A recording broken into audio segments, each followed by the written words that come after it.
Oh no, this is the one that came out the other day. Alright, cool. Great satisfactory. Yeah, we'll continue with that. But yeah. Muscle memory's back, so yeah, I got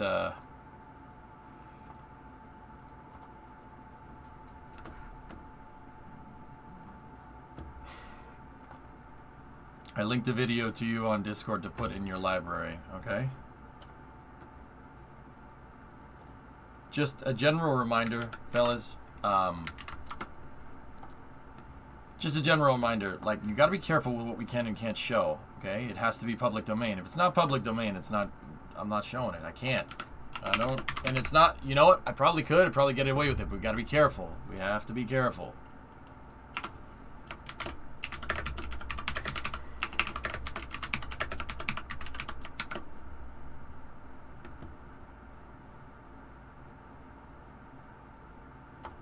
Okay, so I switched this over to science and tech, and let's go over here and put the stretch break thing up. See, stretch break. So enjoy this, and I'll be right back.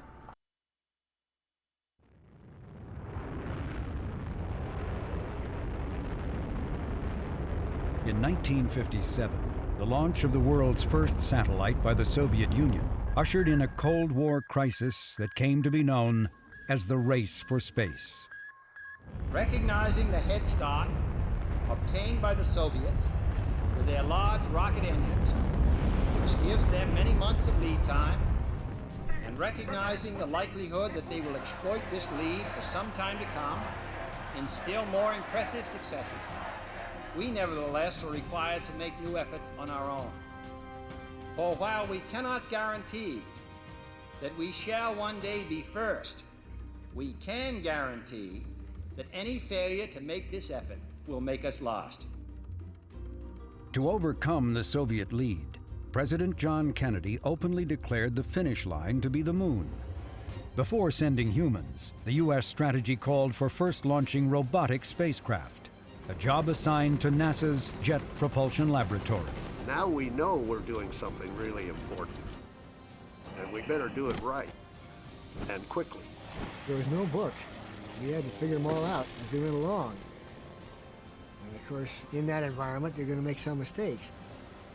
JPL's ambition was to explore the planets. But to the lab's surprise, even crash landing a spacecraft on the moon would prove a humbling experience. We were on a new journey, and nobody really knew where it was going to lead to. Destination Moon. Beginnings of the space age. Next.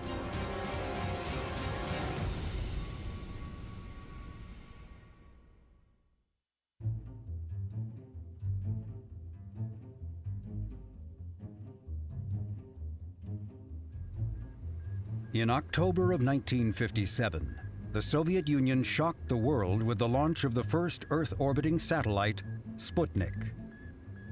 America's response, a satellite called Vanguard, was also a surprising and spectacular event.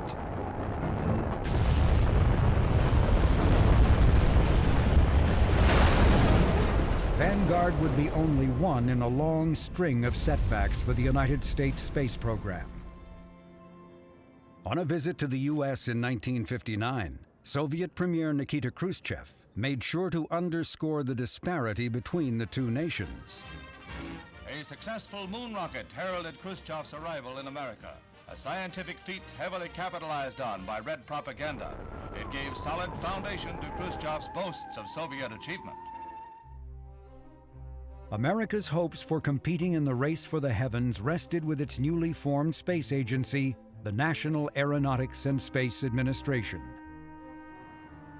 NASA was given an assortment of technical facilities scattered across the country. One of them was the Jet Propulsion Laboratory in Pasadena, California. There was about 500 employees. Maybe half of that was engineers and scientists.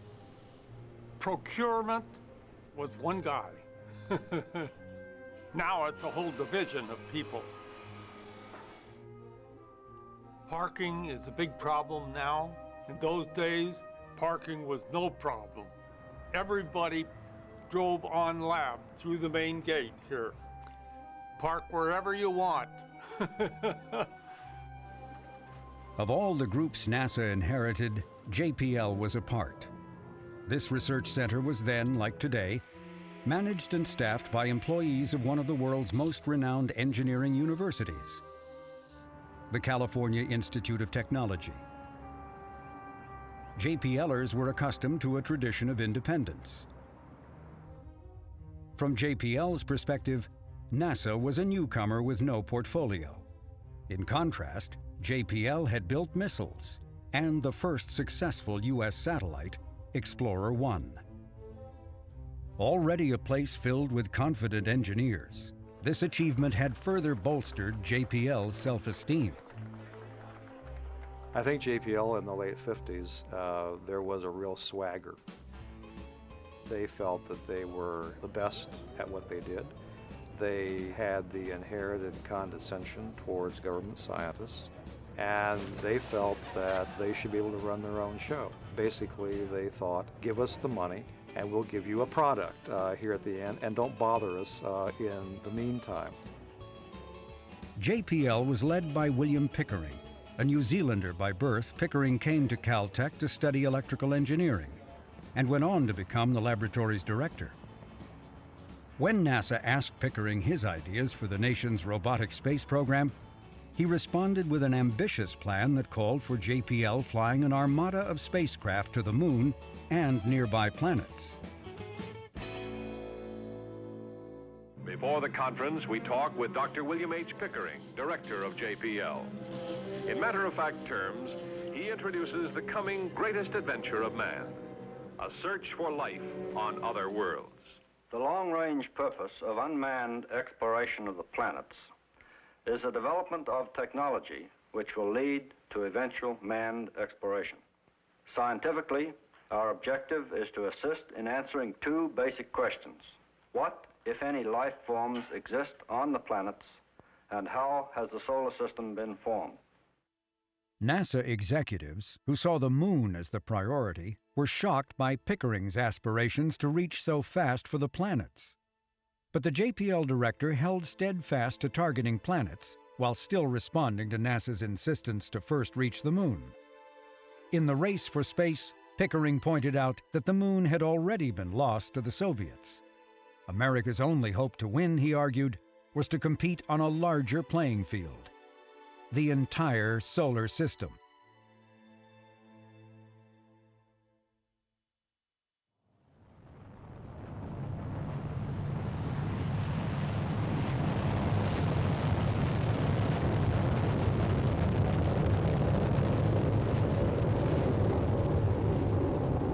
Whether the destination was the moon or the planets, no one was going to go anywhere without a reliable rocket.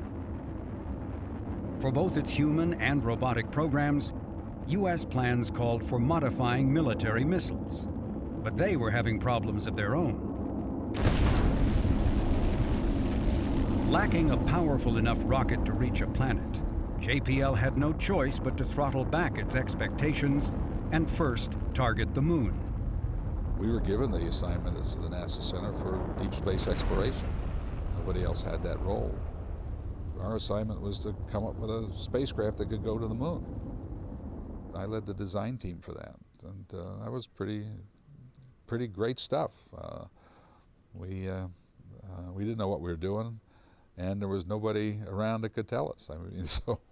We were inventing stuff. Come and take a trip in my rocket ship. We'll have a lovely afternoon. Kiss the world goodbye, and away we'll fly. Destination moon.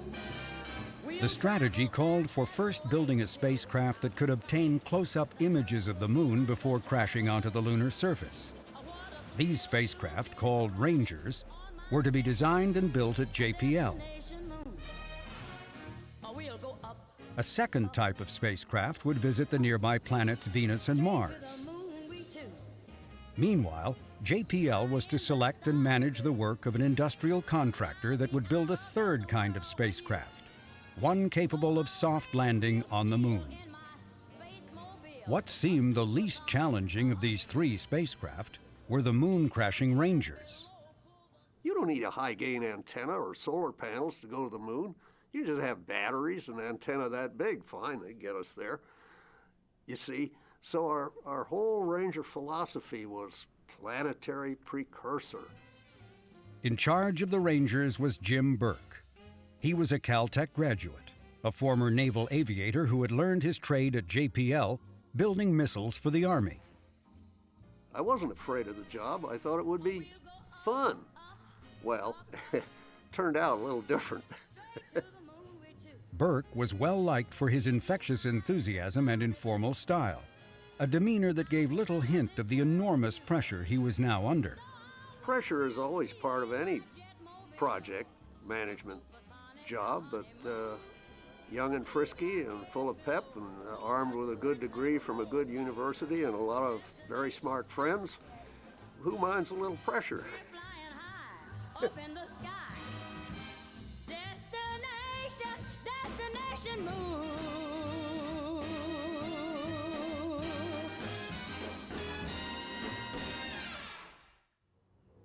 Burke stressed keeping to a schedule.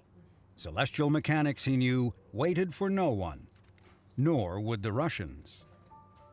But Burke soon became caught up in a conflict between schedule and science. He wanted to learn how to fly his spacecraft before tacking on major science cargoes.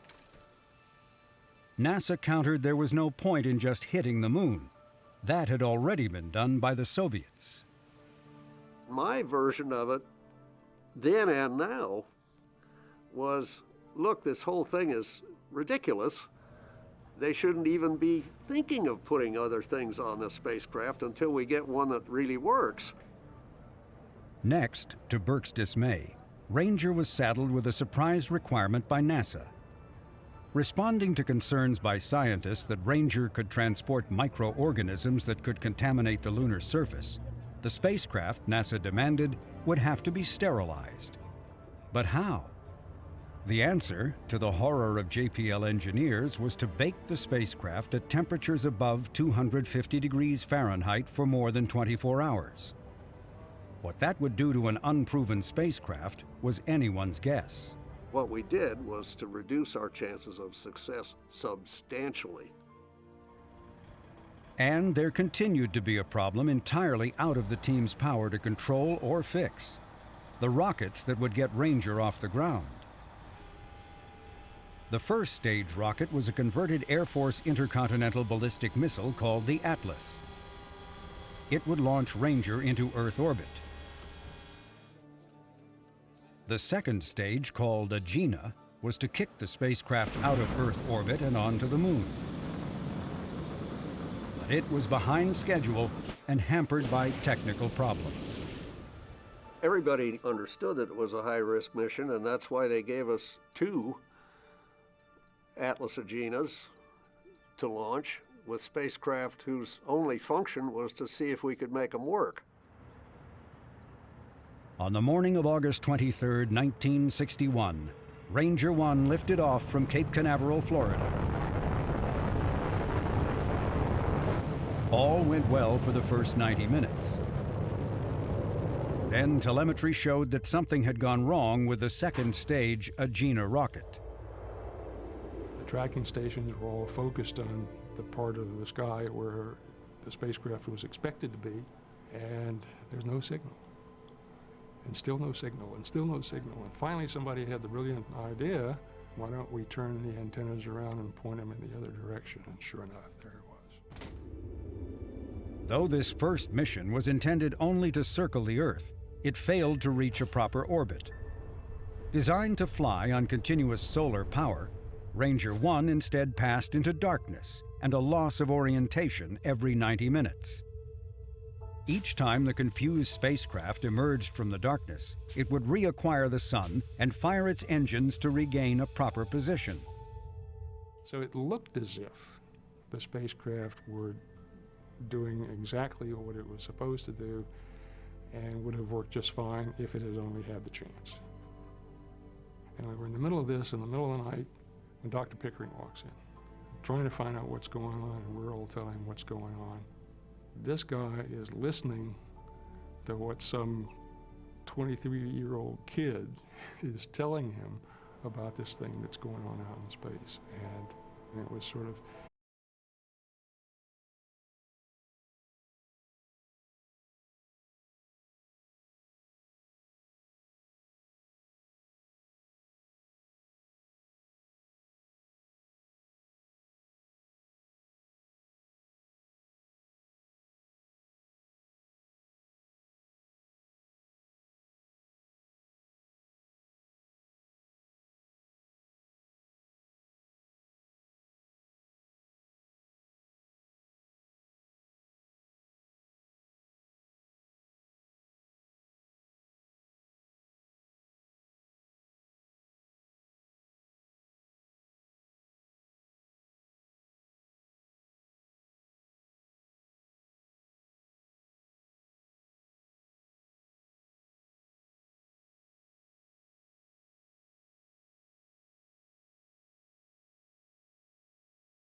Even in the midst of the Ranger crisis, JPL was hard at work on other missions.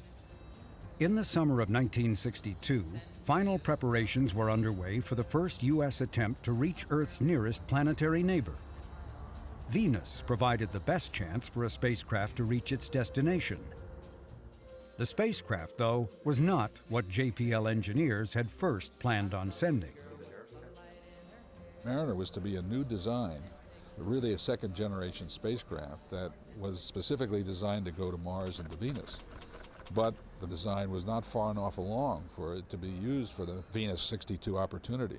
So we actually took a Ranger, we called them Mariner 1 and Mariner 2, the first two Mariner missions to Venus, but they were Ranger spacecraft. Not many people know that. Mariner R is a hybrid design using features of both the Mariner A and the Ranger spacecraft. The key experiments are a microwave radiometer and an infrared radiometer. JPL was also beginning to understand the importance of underscoring with the public the risks involved in space exploration. This film, called Clouds of Venus, was a mixture of actual events and recreations, with all the characters, some real, some fictional, emphasizing how difficult the Mariner mission would be. This spacecraft must operate unattended for nearly 4 months. Mariner 1 blasted off the launch pad on July 22, 1962. At first, all went according to plan, as the Atlas rocket accelerated through Mach 1, 2, and 3.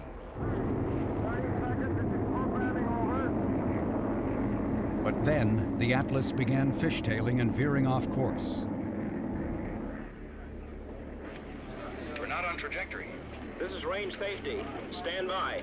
That reads good. Mariner was only seconds away from separating from the errant rocket when the range safety officer had no choice but to give the destruct command. Destruct command. Repeat, destruct command. This will apparently blew up. Analysis showed that the cause of the rocket failure was a software error. A single misplaced symbol of code had resulted in the loss of the first U.S. spacecraft destined for another planet. It was offset a little bit by our knowledge that we had another one to go. You know, maybe we could resurrect things here. And that, of course, we put all the energies into that.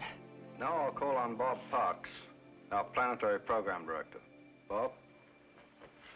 Thank you. Gentlemen, Mariner 2 operations are all on schedule. Now, obviously, this is a high-risk mission. Even if the Mariner launching is completely successful, we have many critical flight problems to face.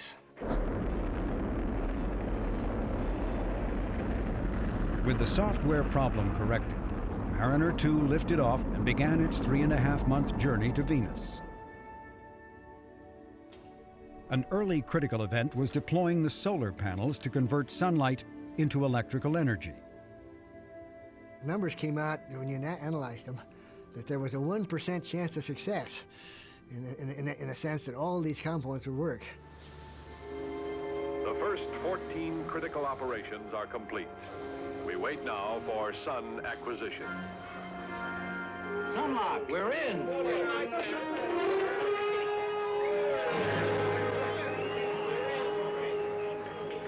Like the man said, we're in. Maybe. The Earth sensor, when we first turned it on up there and locked on the Earth, it was working fine, but it was working at a much lower level sensitivity than we had designed into it. As we got farther and farther away from Earth, we knew that if that sensitivity stayed like that, we wouldn't be able to stay on locked on the Earth all the way to the planet Venus. As Mariner 2 raced away from Earth, the signal strength continued to lower. If the signal could not be boosted, all communications would soon cease. There would be no science return, only another mission failure. And just a few days before it would have stopped being able to track, the signal strength jumped up to where we designed it. And we were able to do the rest of the mission just fine with that Earth tracker.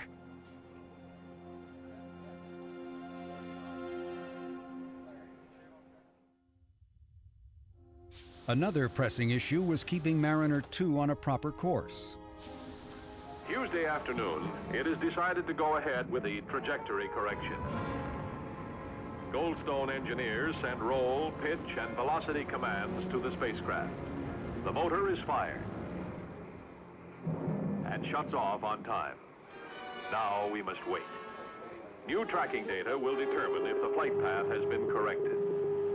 2 hours later, newsmen gather at JPL. The mid-course maneuver was successfully accomplished. The spacecraft has reacquired the sign.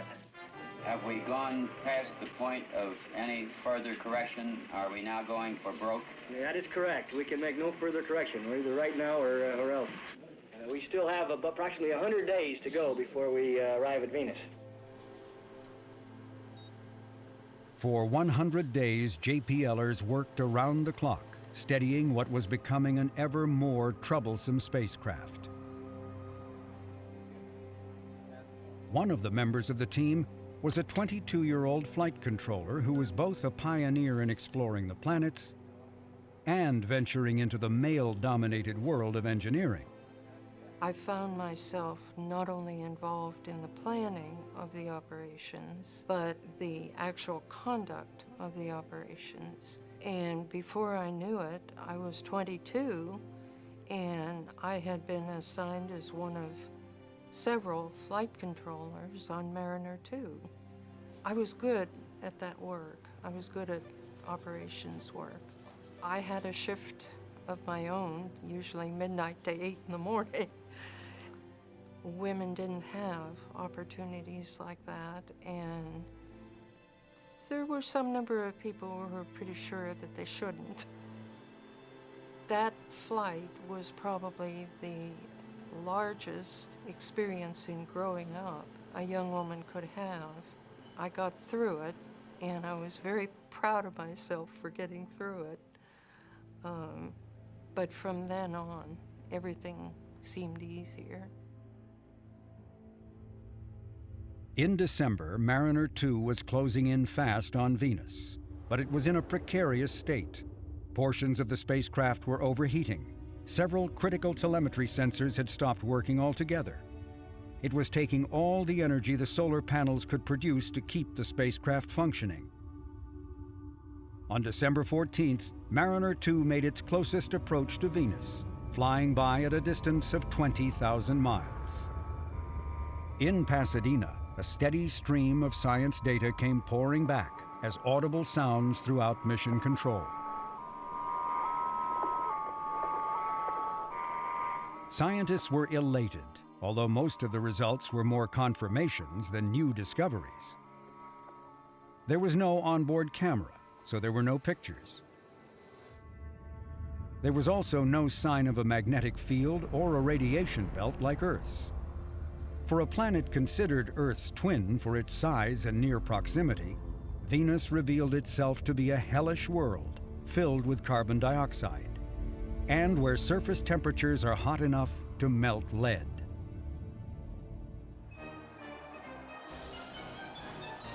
If the science return was modest, the public reaction to the technical achievement was enormous. For the first time, the United States could point to its first in the race for space. It is a proud time for the U.S., Time magazine proclaimed. No achievement by a Russian cosmonaut or U.S. astronaut, no experiment made by any of the myriad other satellites that have been shot aloft has taught man nearly so much as the improbable voyage of Mariner 2.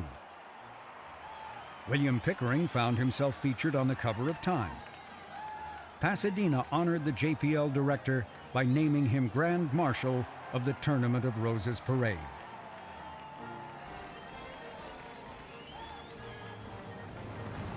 NASA arranged for Pickering and his management team to meet John Kennedy at the White House. In the Oval Office, they presented the president with a model of the spacecraft. Mariner 2 likely saved Pickering his job, and JPL its leadership role in exploring the solar system. 20 days after passing Venus, Mariner 2 transmitted half an hour of telemetry and then went silent. Today, the spacecraft is a mute piece of metal that endlessly circles the sun. But inside the spacecraft's thermal blanket is a small American flag, secretly placed aboard against official wishes, as a patriotic act to honor the very first in space for the United States.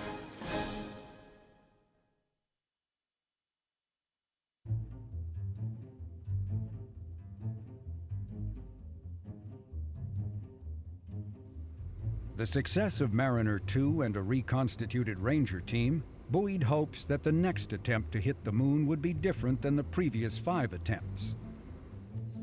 The new Ranger project manager was Bud Schirmeyer.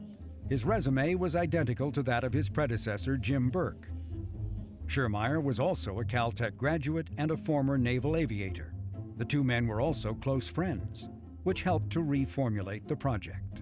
I know it was a big job, but I don't know, I guess that I just said, okay, let's jump in and do it.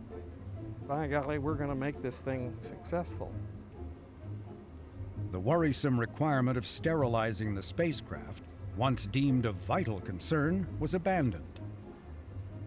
To the dismay of scientists, all science experiments were tossed off except one, sending back live television pictures of higher quality than could be seen through earthbound telescopes. There were a lot of scientists that said, pictures, that's not science. That's just public information. Over the years, that attitude has changed so markedly, and so much information has been obtained just from the photographs that it has been an outstanding scientific instrument. When Ranger 6 reached the launch pad in January 1964, it could claim the distinction of being the world's most tested spacecraft. The destination was a candidate landing area for the Apollo astronauts. Ranger missions were originally intended to help select these sites, but running so far behind schedule, the best Ranger could now do was to provide close-up images of where the Apollo mission planners had already decided they were going to go.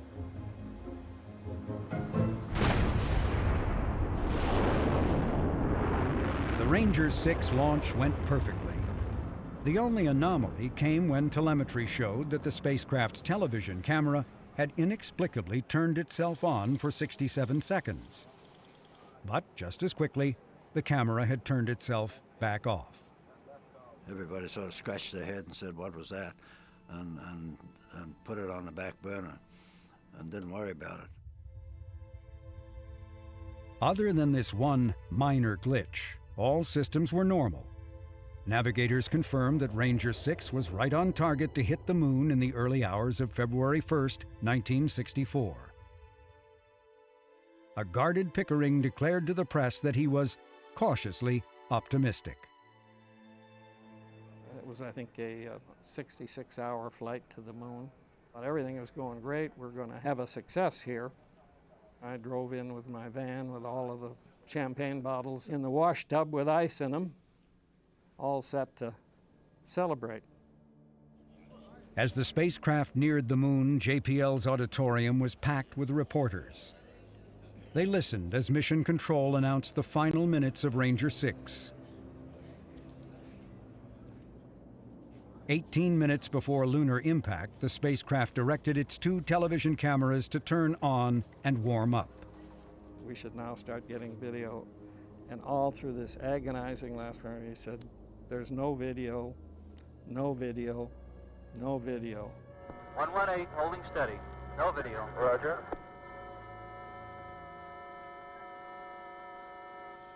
No video. Roger.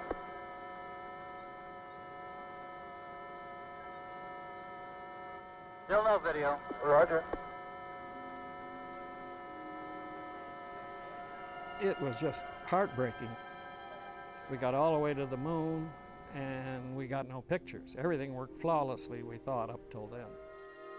The unthinkable, the unbearable, the unbelievable had occurred. After the Atlas missile, the Agena second stage, and Ranger itself had for the first time flown a picture-perfect mission, the television camera, the sole goal of the revamped Ranger mission, had failed to turn on. That was really disastrous to us all. A shell-shocked Pickering arose from the console and declared he never wanted to go through such an experience ever again. It was a very sad experience for the lab, and probably the low point in the lab's history.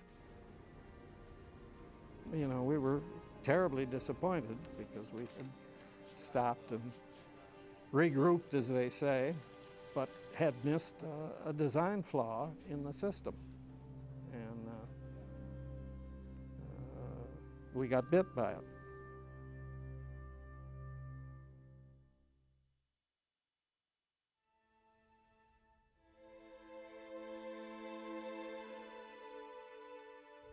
You have 6 Rangers which fail. With each failure, the pressure on JPL became more intense, and after number 6, this was really a catastrophe. The program came to a halt. There was a congressional investigation and a number of investigations by NASA headquarters. I had no fear that the lab was going to fall apart. It was quite the opposite. Everybody pulled together, basically, what can I do to help? We were young kids and anxious to figure out what went wrong and fix it. The demoralizing part was the pressure that NASA put on JPL, but that's the business we're in. 6 months after the debacle of Ranger 6, JPL was ready to try once more. The television system that had failed was completely reworked by the television contractor and JPL. It had required working 3 shifts a day, 7 days a week.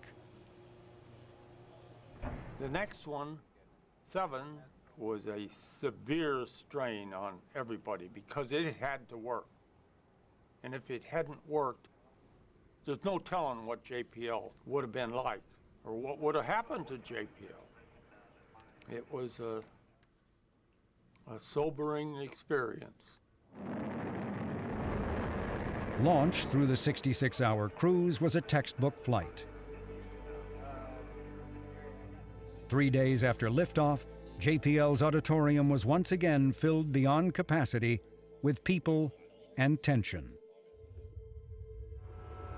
Magnetic tape recorders were started at 130700 Zulu at both Pioneer and Echo sites. We are anticipating F-channel warm-up at 130719.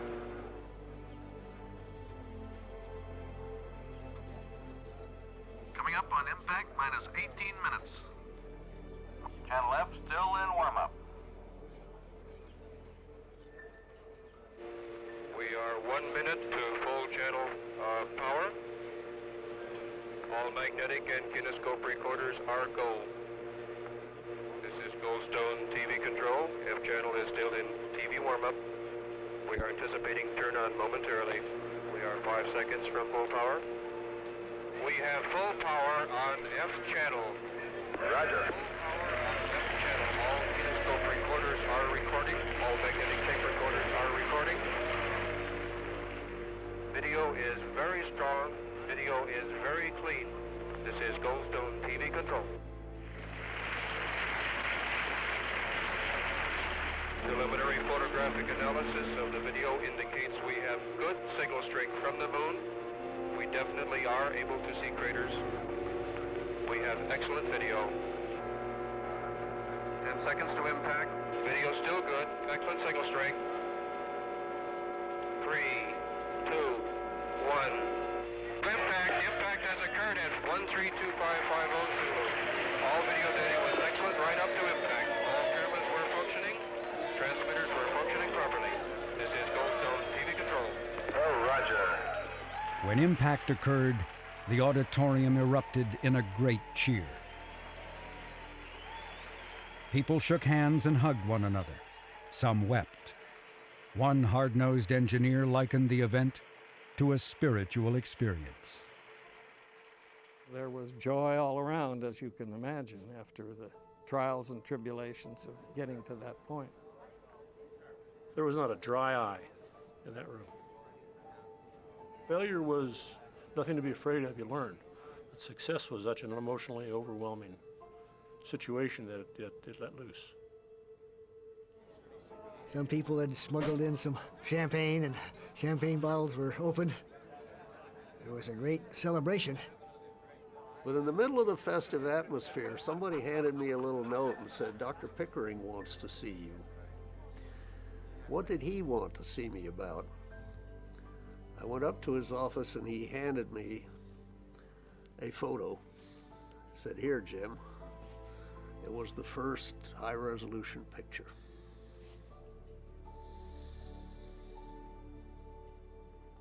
That was good.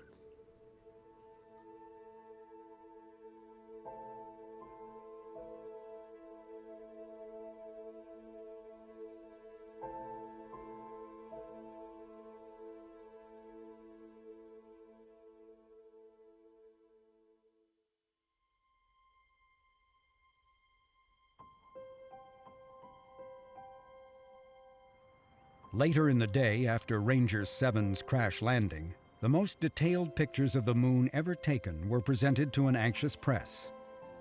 This is a great day for science, and this is a great day for the United States. What has been achieved today is truly remarkable. We have made progress in resolution of lunar detail, not by a factor 10, nor by a factor 100, but by a factor of 1,000.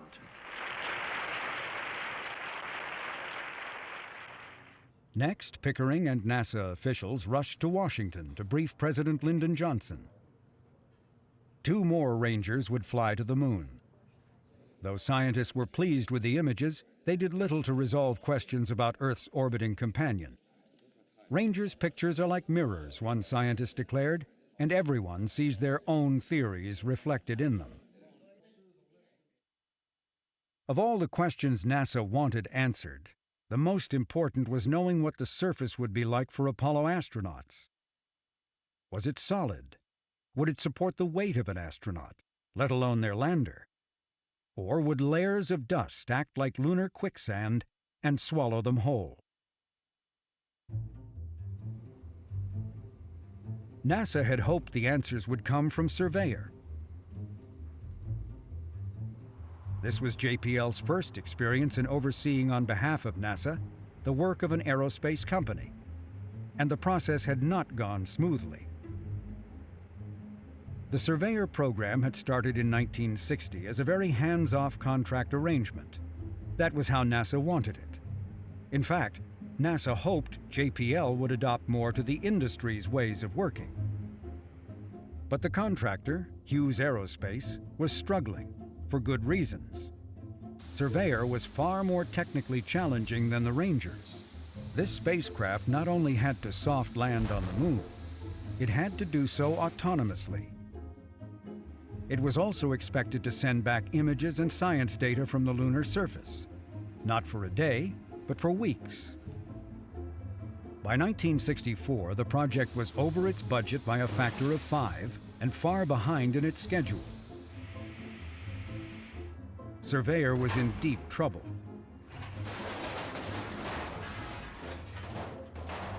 By then, NASA realized it was the contractor who actually needed to learn from JPL's experiences with Ranger and Mariner. JPL was instructed to make Surveyor its highest priority. And he said, we've got to put people in residence at Hughes for an extended period of time, probably 2 or 3 years. That was a difficult, trying period because we were growing up at the same time that Hughes was growing up. And we didn't always mesh. A trying time. JPL responded by assigning hundreds of its engineers to the project. They flooded into Hughes, elbowing their way into the minutiae of the project. After kind of an initial adjustment period, I think everybody turned to and began to recognize the importance of Surveyor, and certainly the importance that NASA placed on Surveyor as being the precursor for Apollo. It just couldn't afford to fail. Standing 10 feet high, the Surveyors weighed over 2,000 pounds. The first one was a stripped-down model carrying only a television camera. Surveyor 1's testing program had gone so poorly that the flight's primary objective was only to operate through its mid-course maneuver. It was not even expected to hit the moon, let alone soft land. In those days, we launched a lot of them because we expected failure. The Surveyor 1 was deemed by Hughes Aircraft and by NASA headquarters on the day of the launch as being kind of the engineering test model.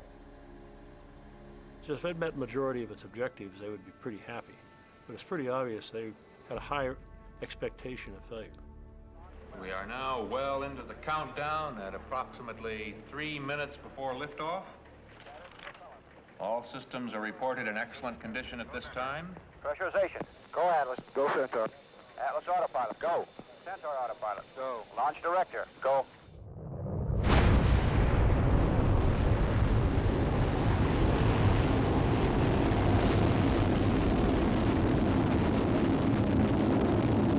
Gas looks good.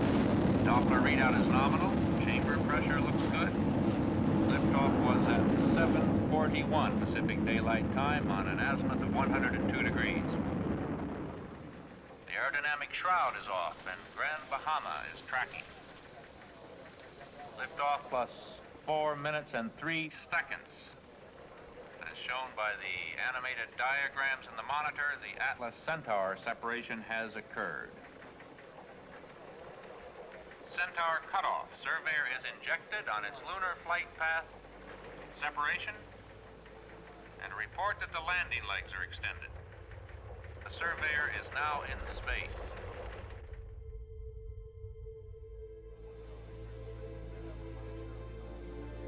"63 hours after launch, Surveyor 1 was only 1,000 miles away from the moon, with the speed increasing as the moon's gravitational attraction beckoned. Vernier ignition. Retro is now firing. Ignition looks stable. Falling steadily. 63,000 feet, 3,500 miles an hour. Now at 30,000 feet. Retro burnout confirmed. The vehicle was supposed to enter a fixed rate of descent. So that happens. 28,000 feet, 425 feet per second, 24,000 feet. Falling steadily. Down to 12,000 feet. 10,000, all signals normal. Surveyor reported in excellent condition, all signals good. 1,000 foot mark. 800 feet. 600. 400 feet. 200 feet. 100 feet, 13 feet per second speed. At a certain distance above the surface, the engines are all supposed to shut off. And then it's supposed to drop to the surface. And the engines all shut off.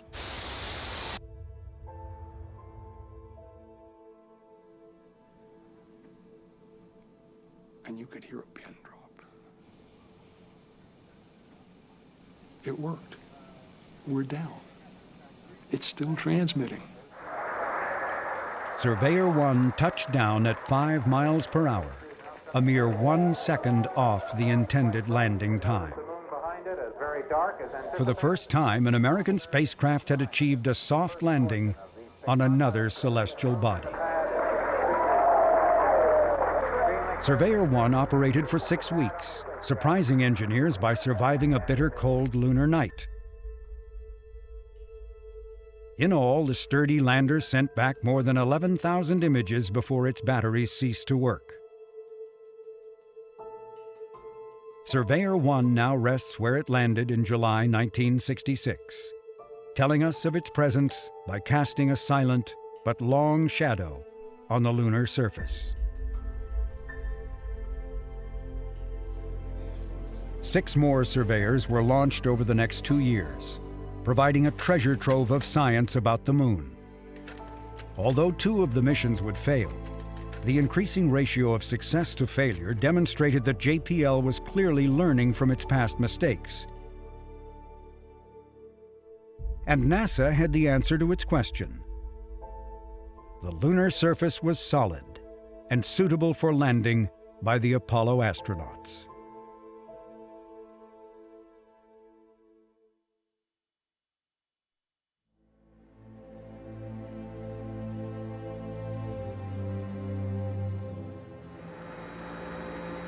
It's one small step for man, one giant leap for mankind. When Neil Armstrong first set foot on the moon on July 20th, 1969, JPL could point with pride that they had helped to create the pathway, at least in providing the evidence that a soft landing by the Apollo astronauts was possible. And it gave engineers in NASA a lot of confidence about, that we wouldn't sink into the dust. Alan Bean was the 4th person to walk on the moon. Assigned to Apollo 12, Bean and Mission Commander Pete Conrad's task was to improve on the navigation of Apollo 11. The first mission to land on the moon had missed its intended landing site by 4 miles. They said, look, we've got to demonstrate and develop capability to land exactly where we want to, and that's the job they gave us. Apollo 12's assignment was to attempt, in essence, a pinpoint landing. And they said, well, how are we going to know if we really landed there? Well, let's pick some place that's got something there that doesn't look like all the rest of the craters on the moon. The answer was to use a landmark, but not a natural landmark. They chose Surveyor 3. The interesting thing to me was they didn't know where Surveyor 3 had landed either. Okay, we're out of 19,000 feet. I got some kind of a horizon out there. I got some craters too, but I don't know where I am yet. Okay. I'm just trying to cheat and look out there. I think I see my crater. Hey, baby. I'm not sure. P64, Pete. P64. Hey, there it is. There it is. Son of a gun, right down the middle of the road. Outstanding. 42 degrees, Pete. Hey, it's starting right from the center of the crater. Look out there. I can't believe it. Amazing. Fantastic. Oh, we found that crater, and we were going to land on the near edge of it. There was too many blocky rocks there, so we overflew it and then landed on the far right corner. And we still didn't know that Surveyor 3 was there. We said, we're at the right crater. I hope Surveyor 3 is here. We're headed down the ladder. Okay, wait, let me get the old camera over there. Okay.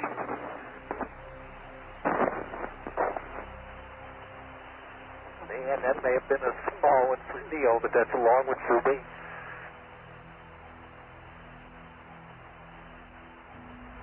Boy, that sun's bright. That's just like somebody shining a spotlight in your hand.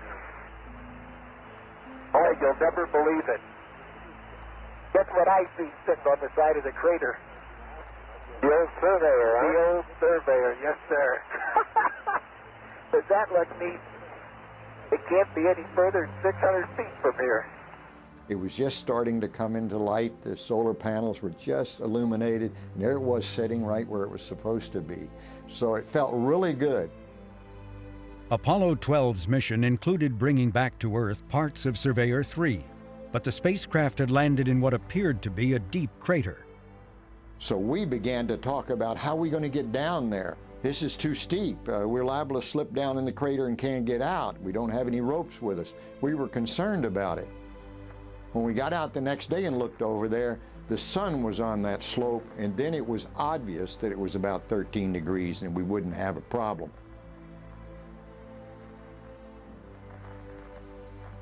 We were concerned about one thing, whether or not the Surveyor, which was down inside this crater, would it continue to slip, and it would slip down on us or something.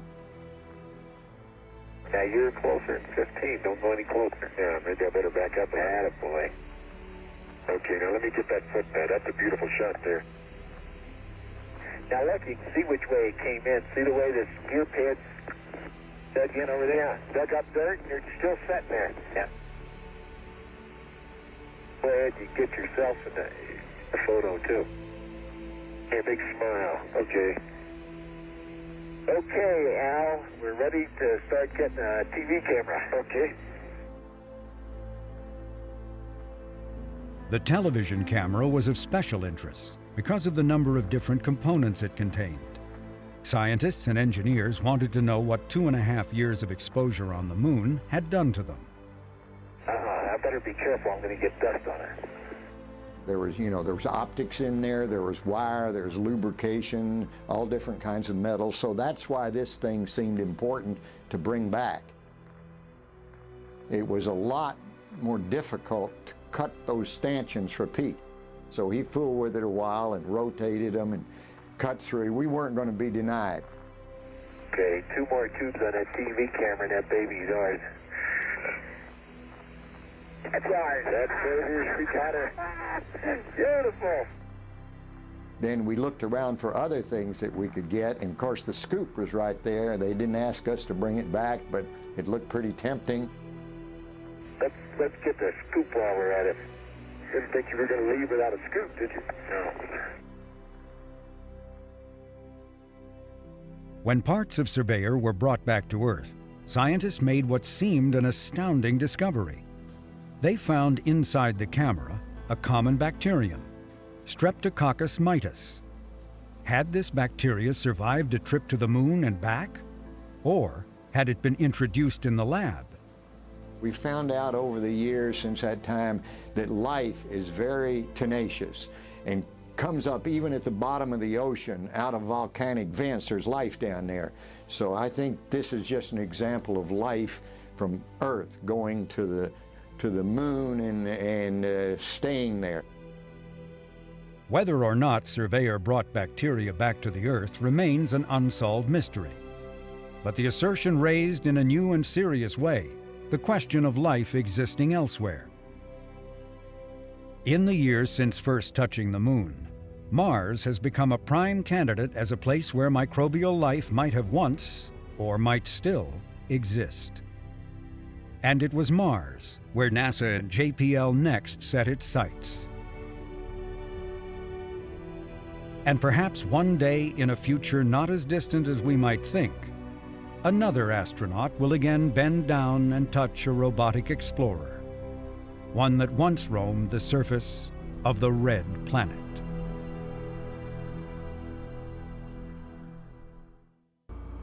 That was excellent, man. I mean, I wasn't here for a good deal of it, but that was really good.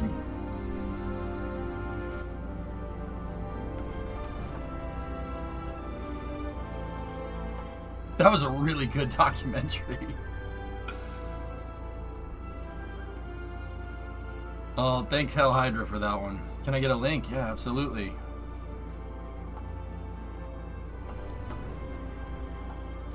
Yeah, links in chat, guys. Wow.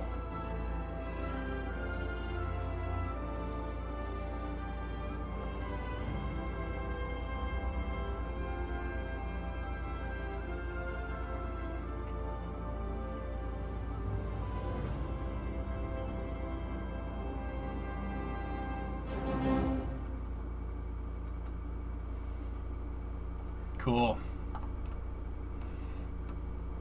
What a way to start space news, huh?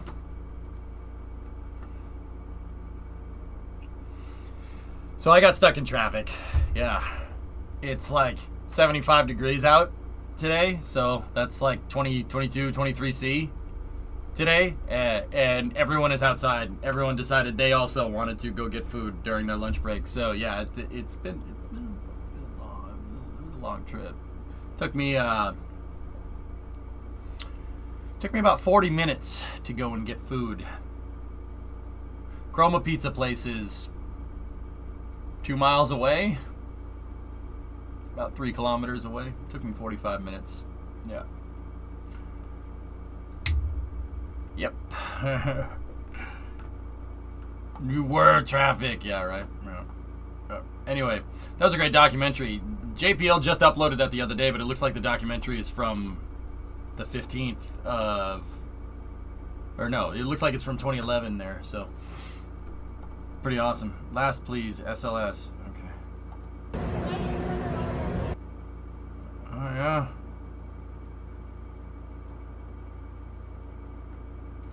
Yeah, great video. The rollout, dude. Oh my goodness. Yeah. Yesterday seems like a dream, man. This channel called Homemade Documentaries makes some of the best fake documentaries I've ever seen. Recommend putting them. Yeah, I can't give unless permission is given. I'm not, well, let me put it this way. I'm not going to unless permission is given. Yep. Gotta be careful. Do they have a date for launch? No. No, it depends on what they rolled the vehicle out for testing, guys. They're testing everything on the pad. And they're testing all the systems on the pad. They're testing, you know, launch procedures, scrubbing procedures, fueling, tanking, all that other stuff. And depending on how well that goes, they'll send it back to the they'll send it back to the VAB, and then NASA needs to check and make sure that the vehicle is still in the right same configuration that it was when it left the VAB yesterday. And yeah, then we'll get a launch date. Keep in mind, it's not just, you know, them taking their time with the wet dress rehearsal that could delay or couldn't delay the launch. The moon has to be in the right place. That's a really important thing to understand. Moon has to be in the right spot. You go and try to shoot for the moon and it's not there, you're gonna miss. And if you miss, you ain't coming back. That's a one-way trip. So, when's the mock countdown? Next week. Or, yeah, within the week. So, with that being said, take a look at that. Look at this shot.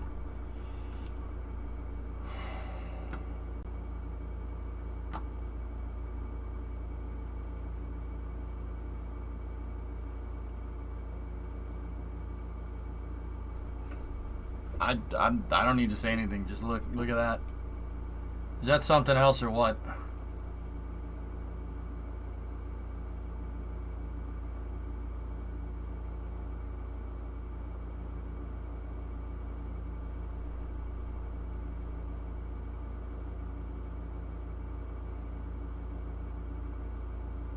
I'm sorry. I don't think it needs any. I don't think it needs any words. I'm just.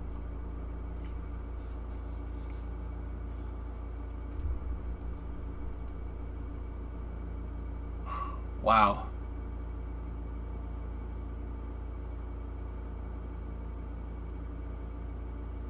Wait, you didn't have a drone deliver you food? No.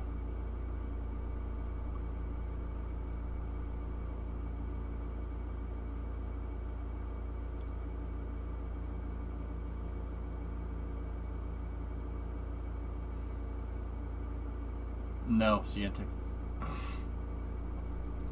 10 minutes of B-roll footage? Huh.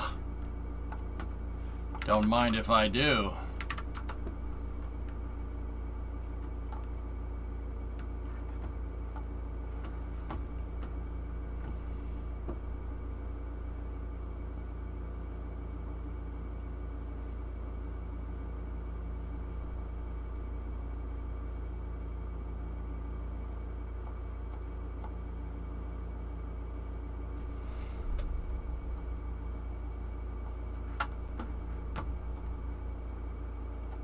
There we go.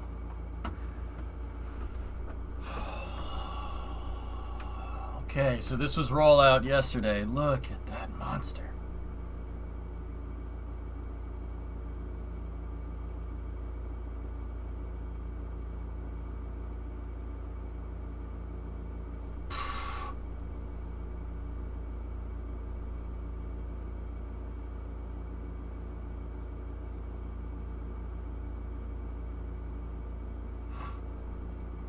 Where does the crawler end and the tower start? Right here. See that dark spot? That's the bottom of the mobile launcher and the top of the crawler transporter. How does it sit on there? Just gravity. Yeah. It's 15 million pounds. I don't think you need to worry about it moving. Yeah. And if it does move, it's not because the crawler transport broke. Yeah.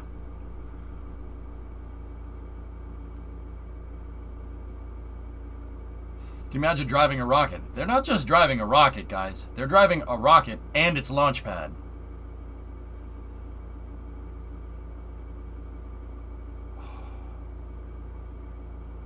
What's the movement speed? Little under a mile an hour. About what is that? Like 1.4 kph, 1.3 kph.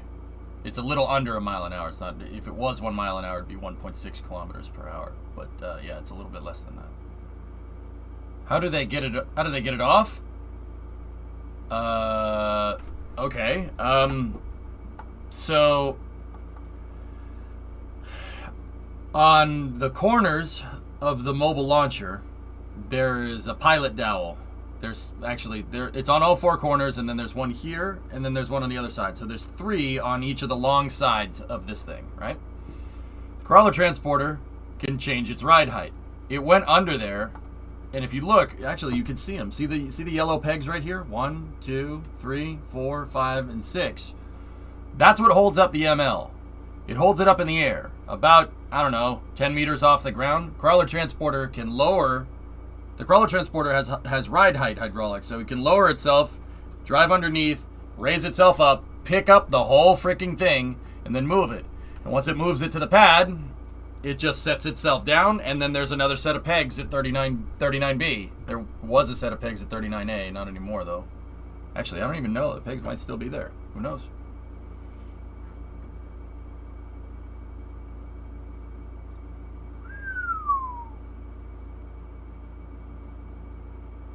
Oh, man.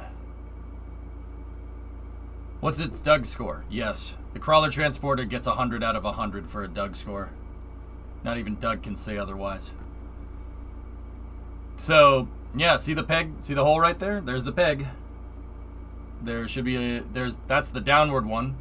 And then, so that's the those are the master pegs in the corners, and then there's on the pad, there's locator dowels on the center pegs, so they can, you see how the peg was like kind of rounded?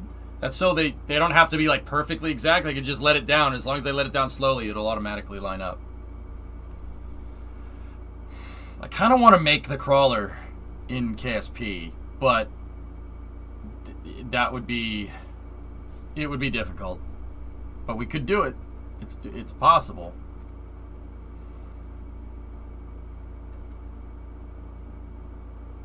It's an awesome piece of tech. It's crazy.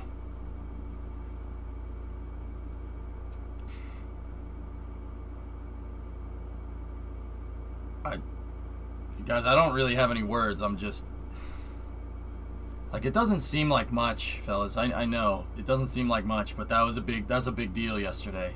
It was a big deal. It really does look good, Banana, doesn't it? That SLS looks really nice. It looks a lot prettier than I'd like ever noticed. And dude, I read about this thing all the time, man. Seeing it all together like that on the launcher and everything, holy crap, does that? Oh man, it looks real nice, dude. Can you make a crawler and a mobile launcher? Yeah, Ryan, I don't see why not. It has an elevator in the back. Yes, Pythos, I've ridden in it. An elevator right there. It goes up the launch umbilical tower. Yeah, I've ridden in it, dude. I've been at the top of this thing. See up there? I've walked up there.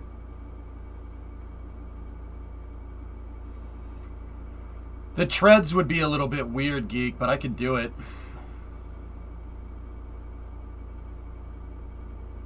The elevator only goes up. I never saw it go down, so you must be right.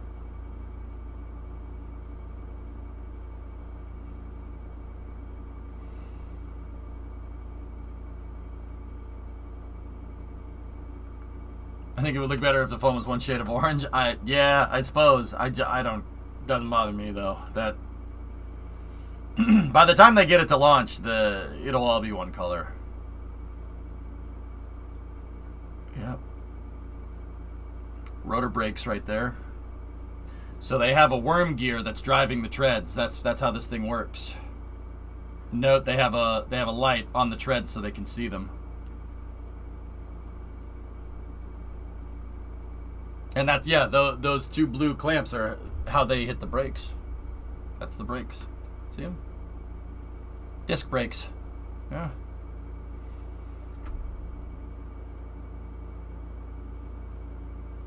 Yeah, .com, I'm with you. It needs a better upper stage, but you know what, man? I'll take whatever. It's fine. See, there's the pegs. They're in the corners, and then there's one in the center here.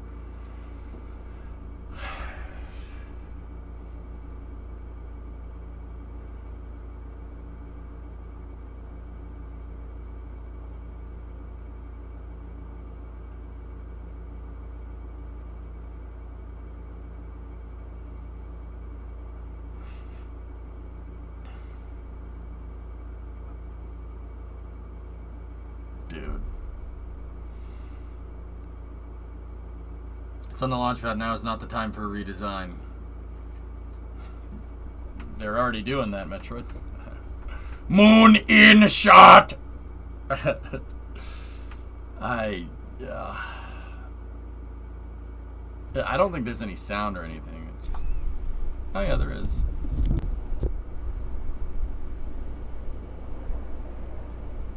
Well, that's going out there. Well, at least the Orion is.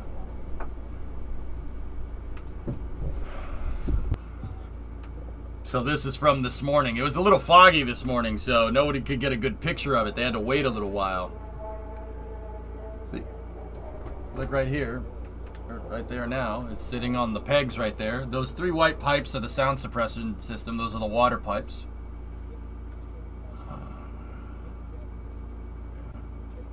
Yep. The crawler transporter moved into its back position outside of the BDA.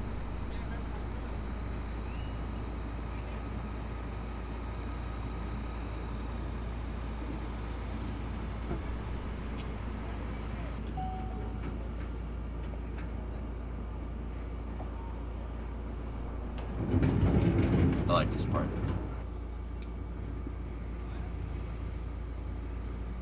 Yeah, I came in, right? Yeah, everybody signed that.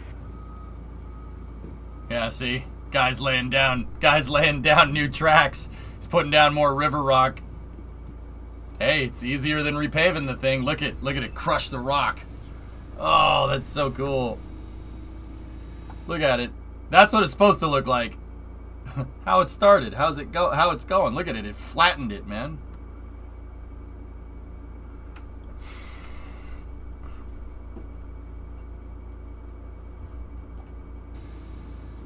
No, that fog is aesthetic. It's cool, man. It's really cool.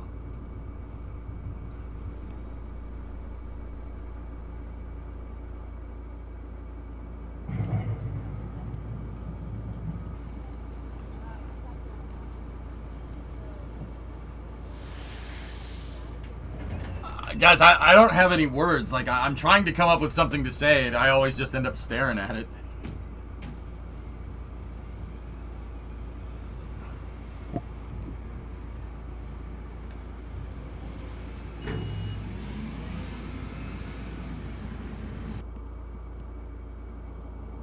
.4 on the core stage, Angry Pixel. The SRBs are 3.7 meters in diameter, about the same as a Falcon 9 on the white SRBs. It's the same diameter as Falcon. And the 5 segments are actually about the size of a Block 5. So there's your size comparison. A Falcon 9 full stack with its fairing would be like right here somewhere. SLS is a good deal taller and a great deal bigger. Yeah. Ever stared at it? Marveled at its beauty? Its genius?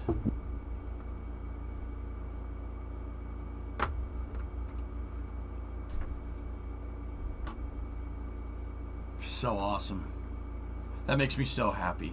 You know what makes me the happiest? Seeing 39B getting used. Pad hasn't been used in 11 freaking years, man.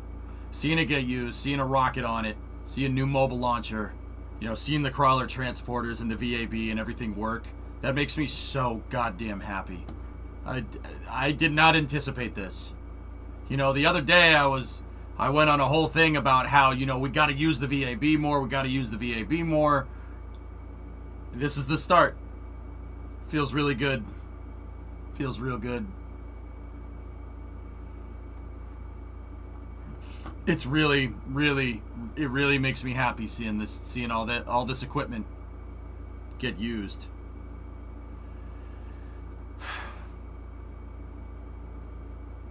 Right, Tech? Yeah, it's something else. That's something else, man.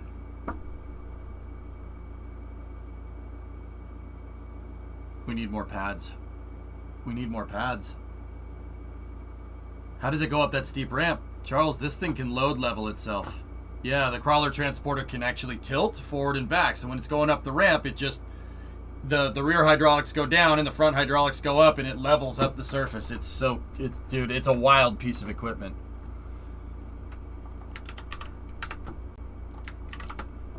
Look at the subtle orange coloring. The tasteful thickness of it. Oh my God. It even has tracking marks.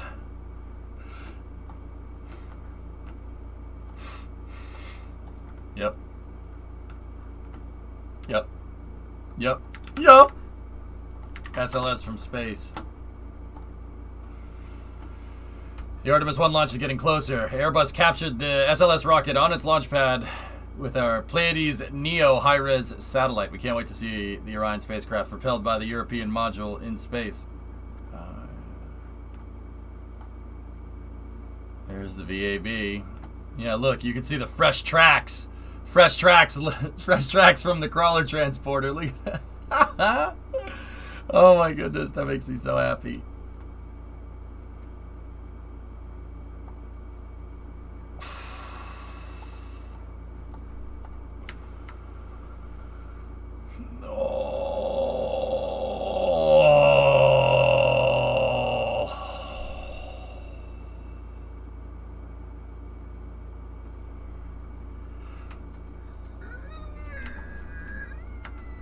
That's nice. I really like that. I really like it a lot.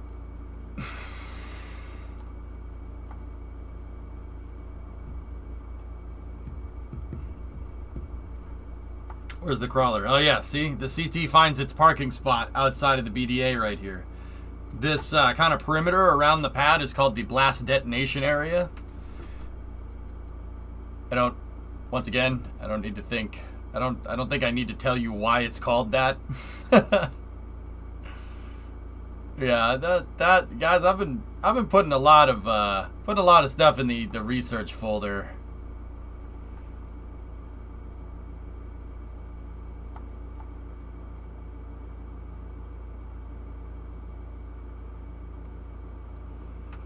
Yeah, someone did put the e-brake on and rolled back down the hill.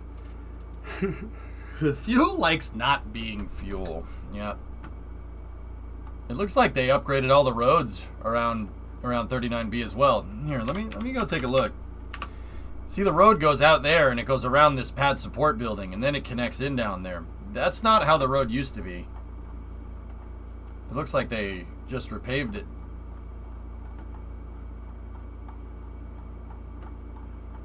Yep. Yeah.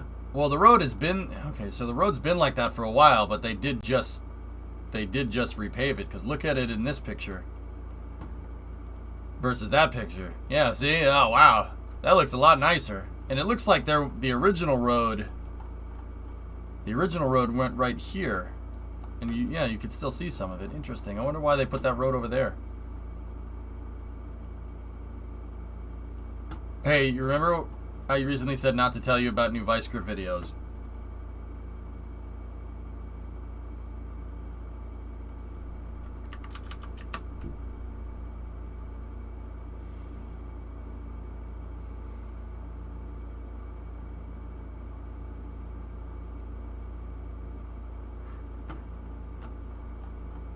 Yep, there's the crawler parking spot.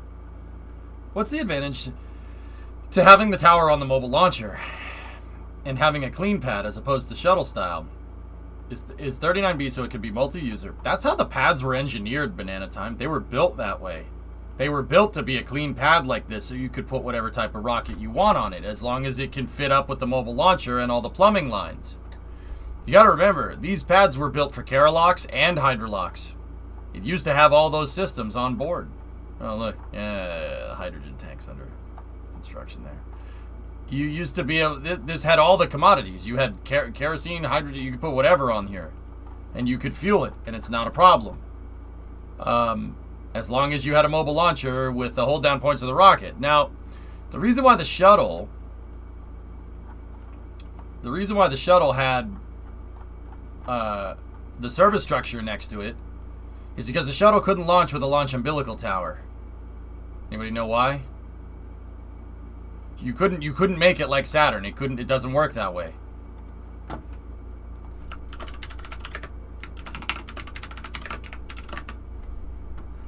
Well, let's take a look. Now, it's funny because the shuttle mobile launchers did have a launch umbilical tower on them because they were converted from the Saturn V. But you can't have a launch umbilical tower because when the shuttle took off, the engines push it this way. You'd hit the LUT on the way up. Can't do that. So they had to find another solution. So they had to retrofit this thing with a fixed service structure and a rotating service structure.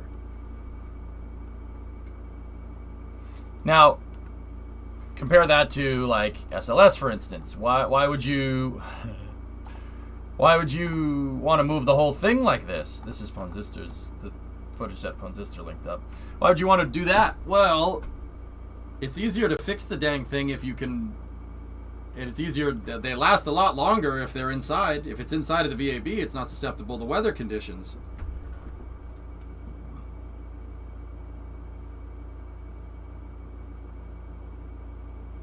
Did it have a clean room for a cargo bay? The shuttles, yeah, of course. The shuttle had a bunch of service structures next to it, guys. I guess we could go over it. So here, let's look at Saturn V. So if we look at Saturn V on the pad, they had a clean pad design. It's a clean pad design, like that. So very much like how SLS is now. In fact, SLS is directly borrowed from this. The only thing that's up on the surface of the pad is your electrical, HVAC, and commodities. So fuel and oxidizer. And then the water system as well. Right?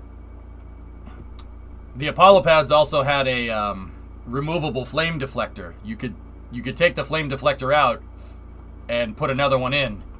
And that way you could refurbish this one while the other one was in use for pad uptime. It's like I told you, fellas, these pads were meant to do work. They were meant to do a lot of work. The whole Complex 39 is built this way. If you look at it, if you really study the infrastructure, it's all built like that.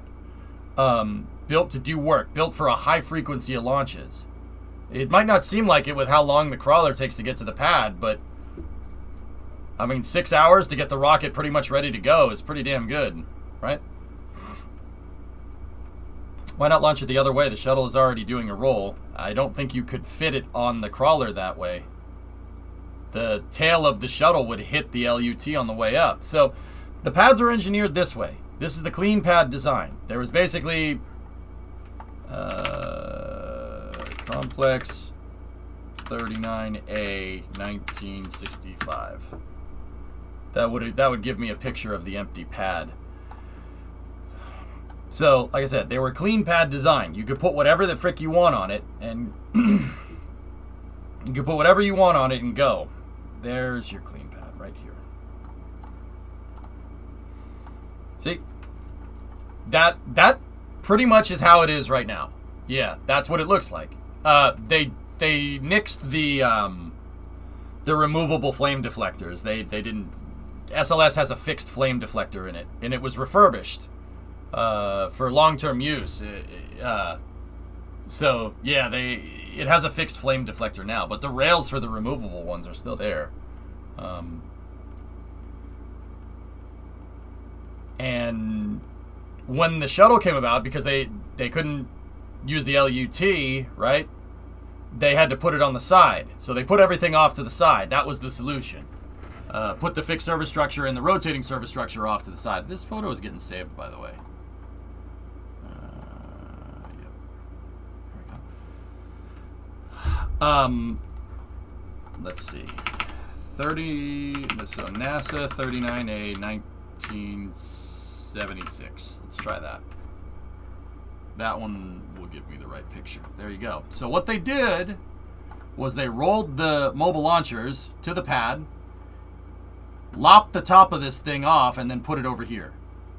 The fixed service structure that's at 39A, guys, is an original. That's original Apollo hardware. That's original parts.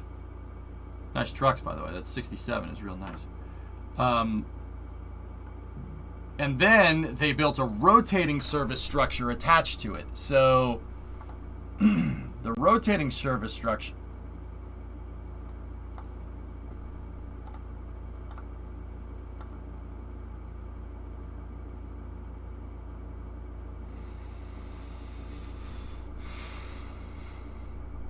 The rotating service structure is how the shuttle could. Here's a good picture. Of course, it's caca quality. All right. Here we go. The rotating service structure is a payload changeout room. It's a PCR, and it rotates into position. And it basically is a huge payload changeout room and a high bay for putting payloads in the shuttle that need to be vertically integrated. Both RSSs are gone. SpaceX dismantled the 39A RSS in 2018. It was gone by then. Some parts of it are still there, like its rotating pin. The rotating pin is still there. And the tracks for the RSS are still there. See?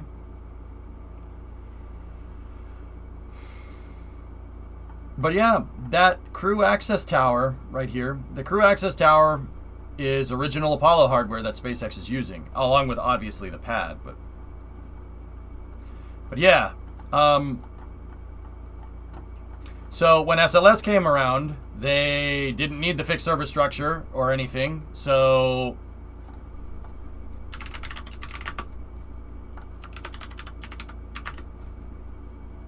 the last launch before this, after 39B had stopped, they stopped using 39B in 2008, I think. The last launch that happened before SLS was on the pad was this. This was the Ares 1X mission. T-10. And they didn't really need the rotating service structure at all, so 4. It didn't really matter when Ares 1 did a pitch program off the pad and literally roasted it. Right off of Ares 1X. There. Testing concepts for the future of new rocket design. Yeah. Yeah, that pretty much destroyed it. No, it was junk. Yeah, that was the last launch from 39B.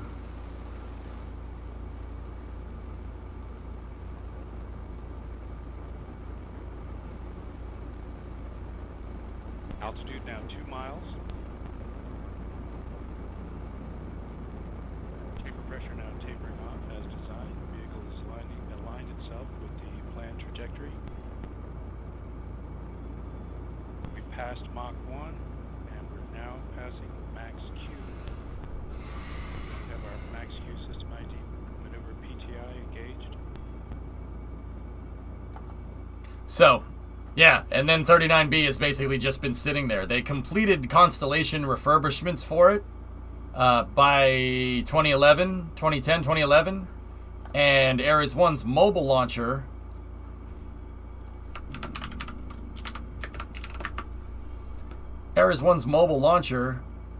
was... Give me one moment. Ares 1's mobile launcher was pretty much... It was not finished, but it was pretty much set to be finished by, I don't know.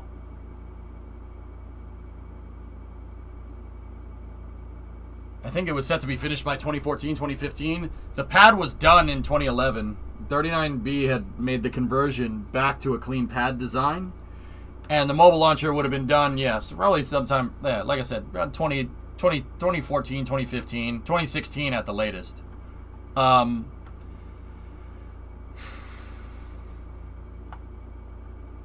Yeah, that didn't happen. What they ended up doing was scrapping Ares 1, and that is the SLS mobile launcher. That's this. Same thing. Yep. See that tower right there? Yep. That's the Ares 1 ML. Yeah, they completely took the whole thing apart and put it back together. What was the payload for this? It was a bunch of counterweights for the upper stage hand. Yeah, they had a bunch of counterweights in there. And then a boilerplate Orion and a boilerplate LES. It was just to basically test the first stage. But even the first stage was a dud. It was a 4-segment booster. It was a 4-segment shuttle booster. What they were trying to do with Ares 1 was they were trying to move off the shuttle program quick. Not move off the shuttle program quick. They were trying to... So, you know, you talk about a shuttle-derived launch vehicle nowadays, and everybody says, like, yeah, okay, shuttle-derived launch vehicle. You know, anytime you hear, oh, we're going to use parts from this other rocket. Well, with Constellation, they were ramping down the shuttle program as they were ramping up Constellation. So the idea at the time was you take the technicians from the shuttle program, all the technical expertise, and you just move it over to Constellation slowly, right? That was the idea. So it's not just about moving the hardware and taking the hardware and making shuttle-derived vehicles from the hardware, but you also take the personnel. You move the personnel over, just like how a lot of Apollo program personnel ended up being in the shuttle program. And that's part of the reason why the shuttle program went so well in the early days. And then it didn't, but that's another story. So the idea is that you ramp down one, you ramp up the other. Well, the problem is that they ramped down one, and then basically right when they crisscrossed, right, they ramped down both of them. And then we've had nothing since, right? Since DM2, right? So part of the reason why, like, SLS carries the price tag that it does, and now I still say to this day that it's not expensive. You know, people can think that you can think it's expensive, but you'd be wrong. To this day, why it's not so much price tag, but why it took a long time is because after STS-135, all the technical personnel, all those individuals, all those people that were going to go to the Constellation program, yeah, they just got fired instead. Yeah. Yeah, so they had to go retrain and rehire everybody. Yeah, that's part of the reason why it's taken a little while. Why it took a little bit for the SLS program to build up steam. Yeah, so the idea at the time with Ares 1, even though it has a boilerplate upper stage, it was just a weight. There was just counterweights in there, and then a counterweight capsule, and then a fake launch escape system, and even the first stage was a 4-segment booster, and the 5th segment was just hollow. What they were trying to do is start that rapid iterative testing to get Ares 1 off the ground and start moving that personnel over. So it doesn't seem like that good of a test. Like, you launched it off of a shuttle mobile launcher, right? Like, it doesn't seem like that good of an idea, but what they were trying to do is keep the momentum going. That's why it had excuse me. That's why they did the Ares 1X test. It's a good bridge test, just like Apollo-Soyuz test project was kind of a bridge to the shuttle program. Speaking of DM2, did you see the Netflix trailer for Return to Space? No, I haven't, but it seems pretty neat. So yeah, the Ares 1 test would have had the Ares 1Y test a little bit later, which would have been the first use of this. And once again, that was scheduled for around 2014, 2015. It you know, taking into account regular aerospace delays and stuff, I would have said the beginning of 2016. Like, literally right around the time when Falcon 9 first landed for the first time. But yeah, it would have been right around there.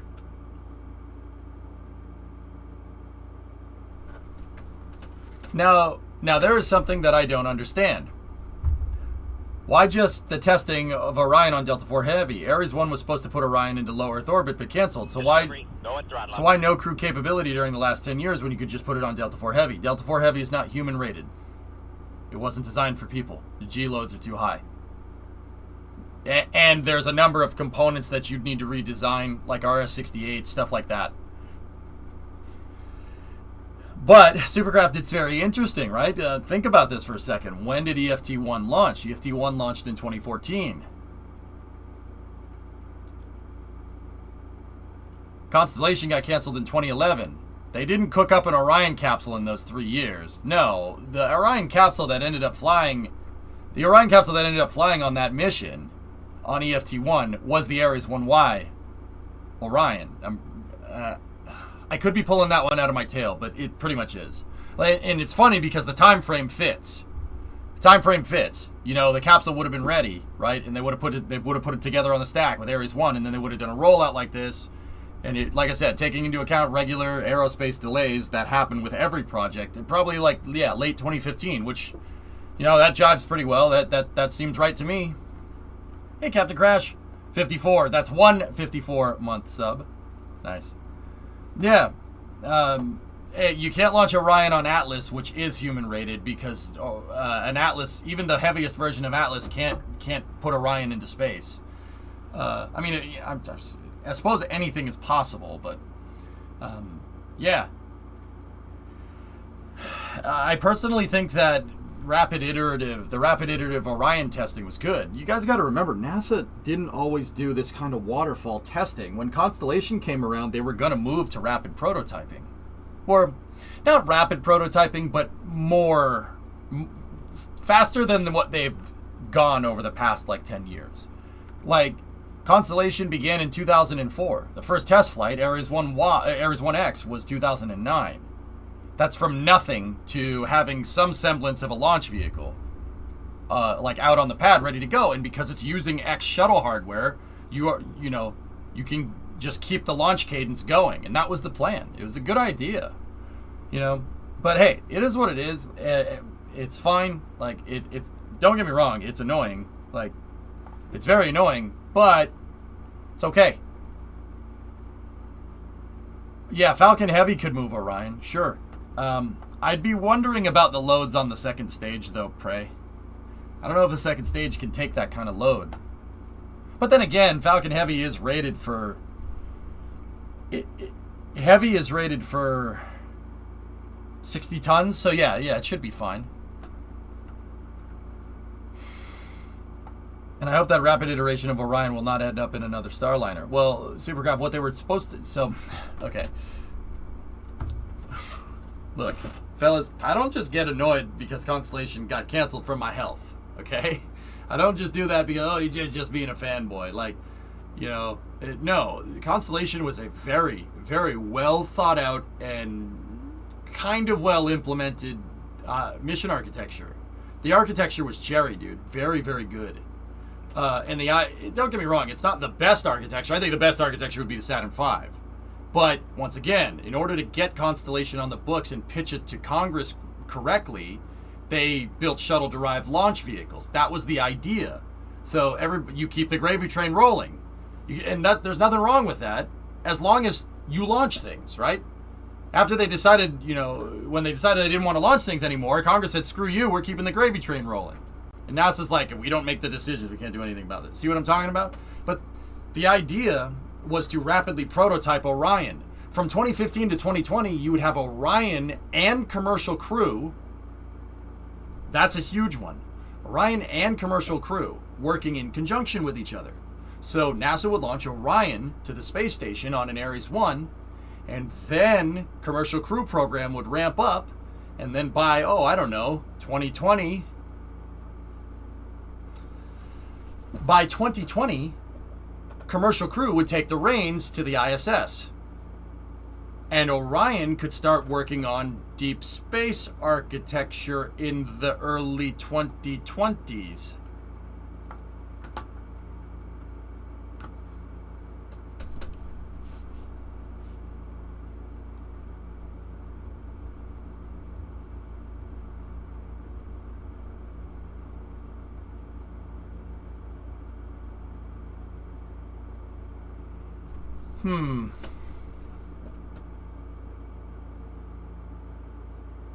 But see, here's the thing.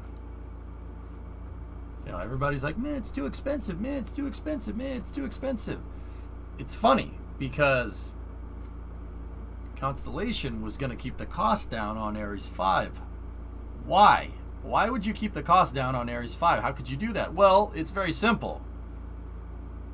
If your small launch vehicle is using the same parts as your big launch vehicle, you start small, launching the small launch vehicle first, and then when you go to make the big launch vehicle, you're already using components that are already tested. And then on top of all that, you're using components that are derived from the shuttle program, which at that point had 30 years of experience behind them. Ares 1X was a test bed for Ares 5, and it was supposed to prevent the development costs from ballooning out of control, and also eliminate a stopgap so you can fly people into space for, you eliminate the downtime from flying people into space. See what I mean? That's what I mean about Constellation, dude. It's so smart. It's so well thought out that it's kind of annoying because, people came along, like I said, that it's some Dunning-Kruger, man. Folks came along and said this is unsustainable, blah, blah, the exact same nonsense that they're saying now, and they said, oh, Constellation is not a good idea. Big government contracts is no good. Da, da, da, da. And then they said, oh yeah, here we invented Commercial Crew, but that's not how that worked. Commercial Crew and Commercial Orbital Transport Services were already that's part of the Constellation program. They didn't invent it; they just kept it, and they got rid of other parts. What do I always say about less rockets? It's almost like if you have less rockets, you have less capability. And I'm pretty sure since DM2 in 2020, we've had less capability. The least amount of capability that NASA has ever had since 1958, since its inception. Hilarious, right? So, like I said, I don't get annoyed that Constellation was canceled for no reason, because it was very well thought out and very smart. And I'm sorry, that's just how it is. It was a very, very good idea. Why do you think that Ares 1 could come back? Well,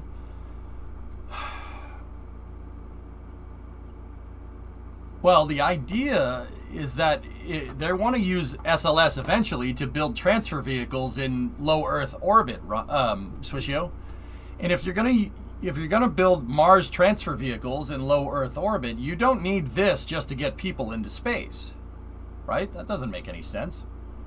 What you would need is a way to just get Orion into space so it can dock with the transfer vehicle and then have uncrew versions of SLS deliver that payload to build the vehicle. And then you send Orion up there and Orion can put it together, and then when you're ready to go, people can get on it, attach two Orions and send it. NASA still, that is an idea from the Constellation program. NASA still wants to do that. And if they still want to do that, you're going to need a way for Orion to get into LEO. Can Orion on a Falcon 9 work? Falcon 9 in expendable mode can't move an Orion. Orion's heavy because it's designed to last in space for a lot longer. What about the report which basically said that crew on Ares 1 wouldn't survive an explosion?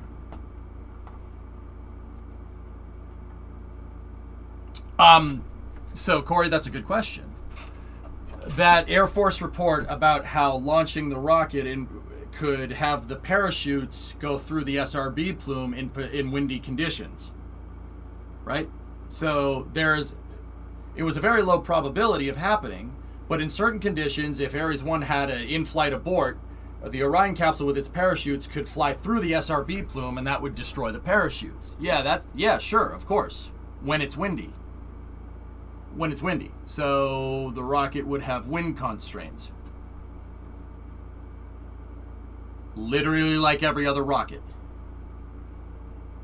Did you read the report or did you read the headline?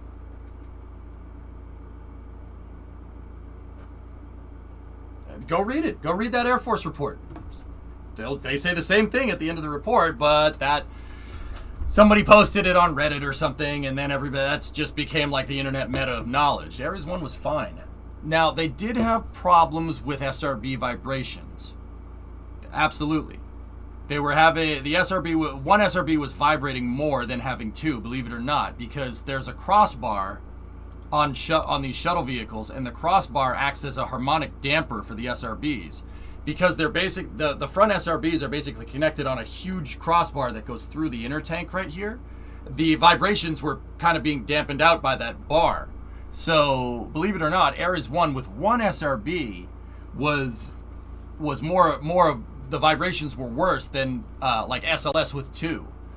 So their idea was to put a damper in the interstage on Ares 1. The problem is that the program got canceled before they could figure that out. And now everybody says, because the program got canceled when they had these problems that were arising, the typical teething problems that every single launch vehicle always has, right? Like Starliner with its crusty valves, or the software problems, or, you know, like a pure O2 environment for an Apollo capsule, you know, like these teething problems happen. It happens. And unfortunately, sometimes it doesn't end well.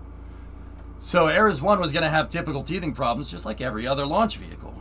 Sure. And it got canceled before they could fix these problems, and now everybody says, oh, Ares 1 was a death trap. Ares 1 never would have flown. Yeah, okay. That's why NASA decided to use it in the wake of the Columbia disaster to launch crew. That's why. Yeah, because it wasn't safe, right? Like,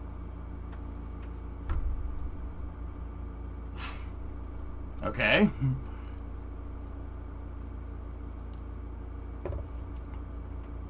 Yes, Total Staples. Yeah. Do I just need to buy that Railroads game, or do I just think I need to? If you have time, then buy it.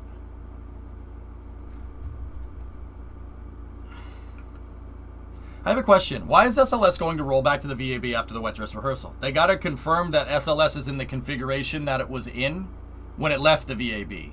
It's just process. It's just qualification testing. It's not qual testing. That's not what it's called. It's just verification processes. If you sent the vehicle out to the pad, you did the wet dress rehearsal, you did the scrubbing procedure, and then you bring it back into the VAB, right? You can confirm that nothing has changed on the vehicle.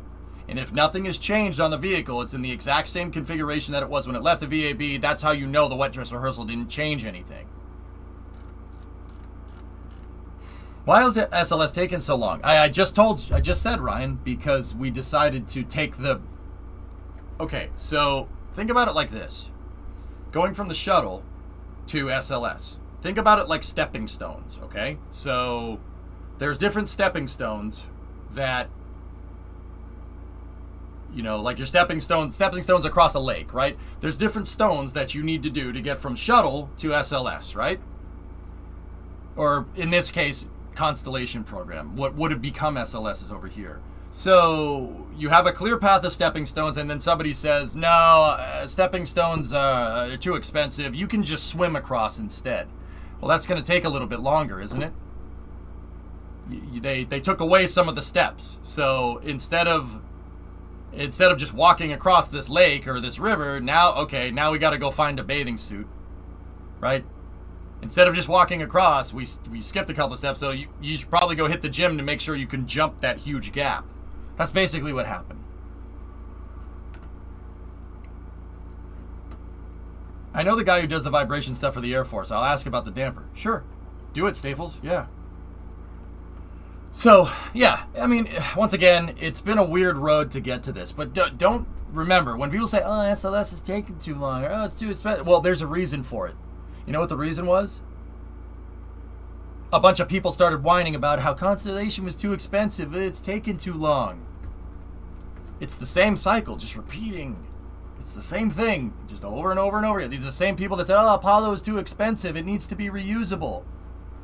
Oh, the shuttle is too expensive to operate. We need Constellation. See what I mean? This happens every time. Every time. This happens every time. It'd be foolish to freaking fall for it this time. Are you saying they can cancel Artemis? Sure. Absolutely. Kaylee, the reason why I come here on stream during Space News and why I say all this stuff to you guys, why I talk about this, dude, I don't want to come here and preach off your ear every time, but the thing is, the lesson to teach here is that every time someone says something is unsustainable, cost this, price that, saving this amount of money, blah, blah, blah, blah, blah, we always end up getting the shaft. NASA ends up getting the shaft every time. They get screwed. Every freaking time. Literally since the Apollo program. They get screwed for 50 years.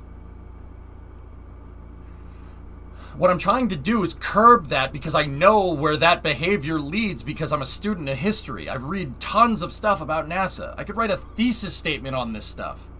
I could write a doctoral thesis on NASA funding at this point. Like, I sit there and read funding reports for fun because I'm a loser. Like, what do you want from me? You know, right?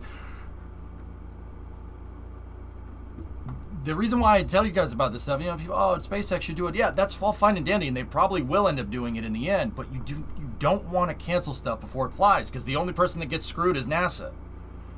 You gotta just let the program run its course and let it find its natural conclusion. You know, like kind of how the shuttle program ended up. But even the shuttle program, you know, like that had its problems because, you know, oh, it's too expensive, because we made a launch vehicle trying to make, we didn't try to make it a good vehicle, we tried to make it cheaper.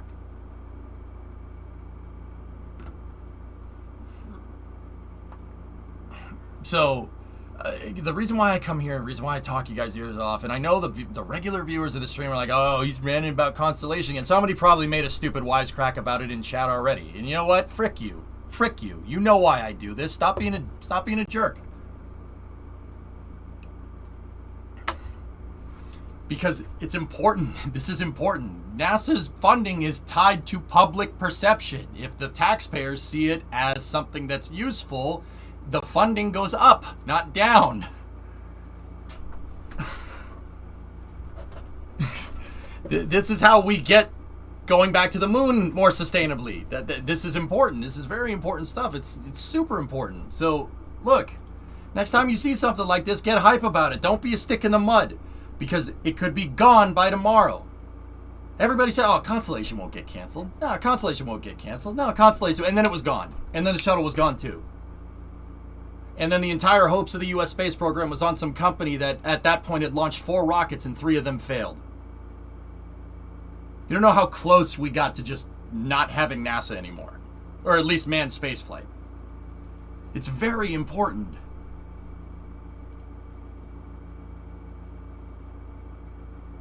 Oh, that's not good, DNF.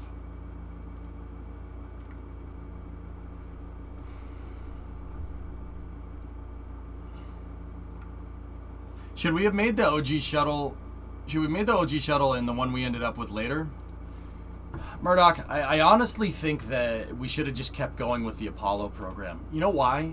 Because designing a rocket is what costs money. Everybody says, oh, Apollo is so expensive. Apollo is so expensive. But they never understood why.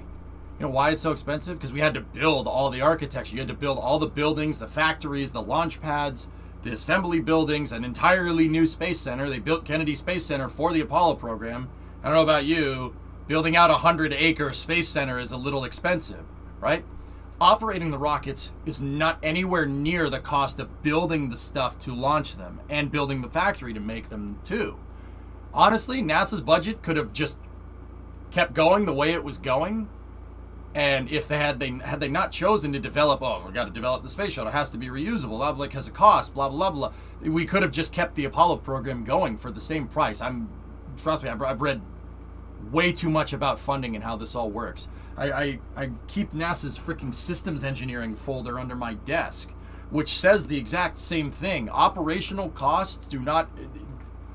To fund a mission correctly on operational cost, all you need to do on a year-to-year basis is go with the price of inflation once you're reached operational flight status.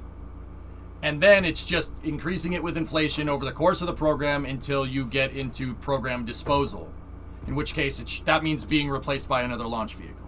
It's all here. It's in the first couple of pages in the systems engineering book. It's called, program life cycles. This is what I read for fun. Like I said, dude, guys, I'm a freaking nerd. I'm the highest tier freaking nerd. It would have been better to not make the shuttle, but I'm happy the shuttle existed because the shuttle is cool. Nobody can change that. The shuttle's really freaking cool. And so here, Apollo would have been less expensive, and yet here we are, and people are saying the same thing. See what I'm talking about? No, we want this thing to go, and then we want another one to go right after it, and we want another one to go after that, and another one to go after that. Let's get our money's worth. It took a while to put this thing together. Let's go. And sorry, I'm just getting hyped up because this picture makes me really, really happy.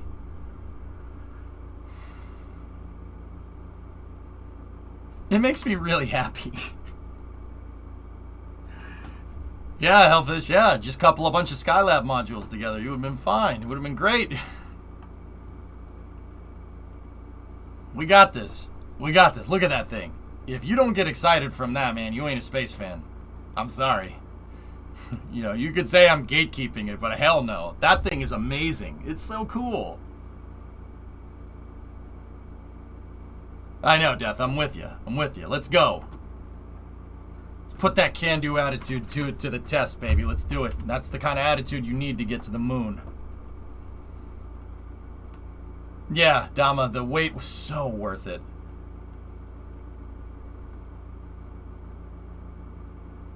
So if we went straight from shuttle to SLS, it would have taken less time? Yeah, probably, Ryan. We had a plan to have good crossover between the programs. And instead of having, you know, you ramped up Constellation, you ramped down the shuttle program. Here, I'll just draw it. It's easier. So you have cost over here, and then you have time over here, right? So the shuttle program was ramping down, right? And then Constellation was ramping up, right? And the idea is that you take all the shuttle personnel and you move them over here, right? What we did, what ended up happening was this. We just decided to ramp down both the programs and take what we had and basically start over. And then make a vehicle that's derived from a program that's derived from the shuttle. And then we started going up. Right here, there's your 10-year stopgap. I mean, keep in mind, that's a very simplified diagram, but that's the gist of it. It's very simplified, and then the numbers aren't exactly right.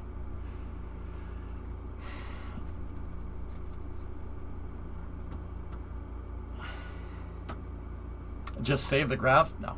No. I don't save it, Hellfish, because I could come up with a better way to explain it every time I draw the graph. It's rapid iterative analogy teaching. What you want with SLS, remember? Yeah, turn that one around. You didn't see that one coming. No, I really do that. Time and cost. Correct, Ryan. Yes, that's right.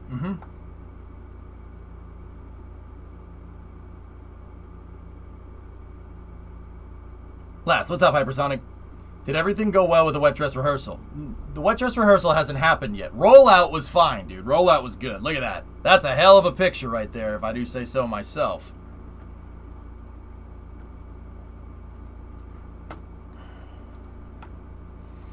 It's pretty awesome. Here, I'll put up some footage in the background here. What are the odds of integrating that interval in funding and finding $30 billion? Yeah, right, Aardvark? The reality is we probably ended up spending more money in the long run because we restarted like that. You save $30 billion for the next 5 years, but in order to get the same capability, you're going to have to spend $40 billion 15 years down the road. It was, like I said, extremely short-sighted, extremely bad. And guys, you know, you can sit here and say, you know, oh, EJ, you just ran about this all the time, blah, blah. Dude, I am traumatized from Constellation getting canceled. It was the worst. It's the worst feeling ever. You do not want to see a NASA program get canceled. I'm telling you, it will haunt your dreams if you're a space fan. You don't want that. Trust me.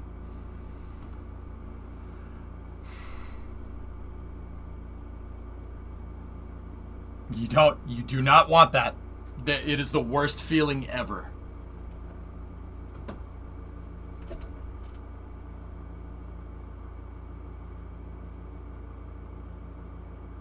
Are we there yet? No!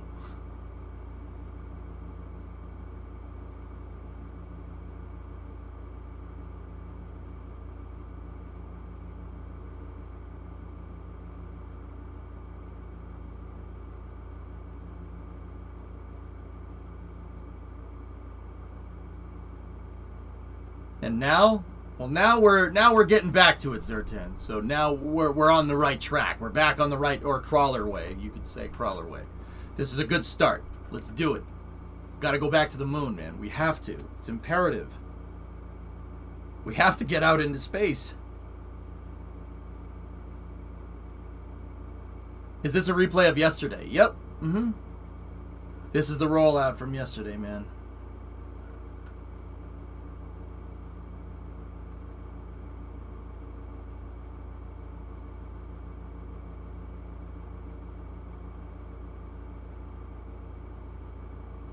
Is Constellation the only NASA program that got canceled? The Apollo program got canceled, Ryan.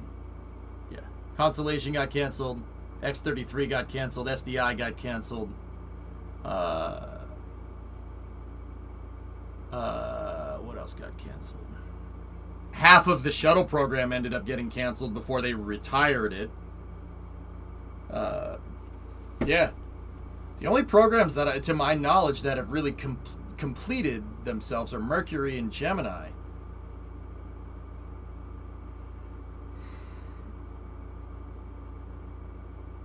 No, can't tell.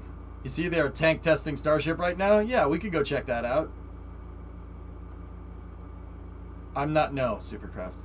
It was terrible. It was a terrible cast. I don't know how you could miss the point that much, but they managed to do it.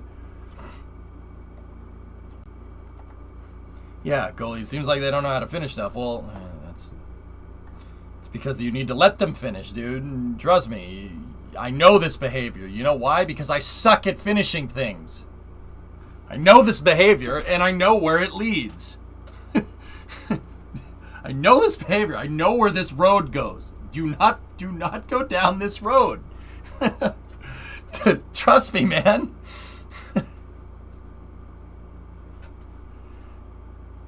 Yeah, I saw it, DJ. I saw it. Tars, what's up? Looking at stats for SLS and Ares 5 here. Ares 5 was supposed to lift over 100,000 pounds more to low Earth orbit than SLS. 188 tons baseline. It probably would have ended up being around 200. Ares 5 was insane. In the good way.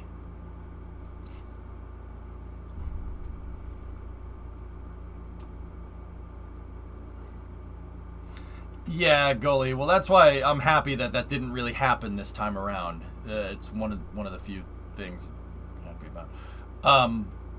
But yeah. Can you show the Ares timeline image? Ares timeline image.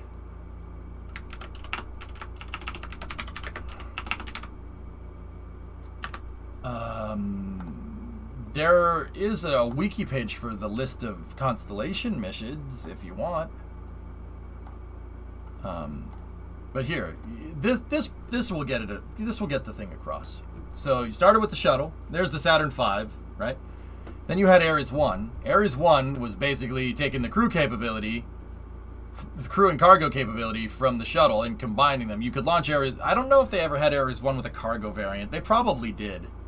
But it's just a 5-meter core. That's a 5-meter aluminum lithium stir welded core. It's kind of like a Delta 4. It's like if you took a Delta 4 core stage and gave it a vacuum optimized engines, and then gave it a 5-segment underneath it. It's a good design.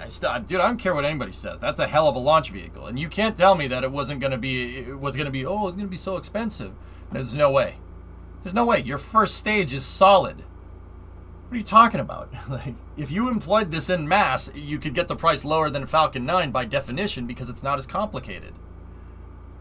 If Ares 1 flew as much as Falcon 9 does, right? The price would be lower than a reused Falcon 9, guaranteed. Well, at the very least, it would have pushed and/or offset because of Hydrolox propellants. But still, what price would it be?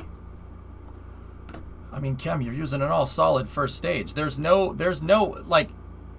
That's like saying, oh, a red wagon is going to cost the same price as my pickup truck because they both carry things. No way. It's just not as complicated, right? Like. I don't know. I don't remember. I think they said that Ares 1 would cost...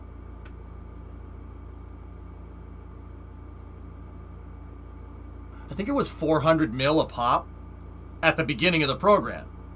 And guess what? They call it unsustainable. Yep, see? Heard this story before, man.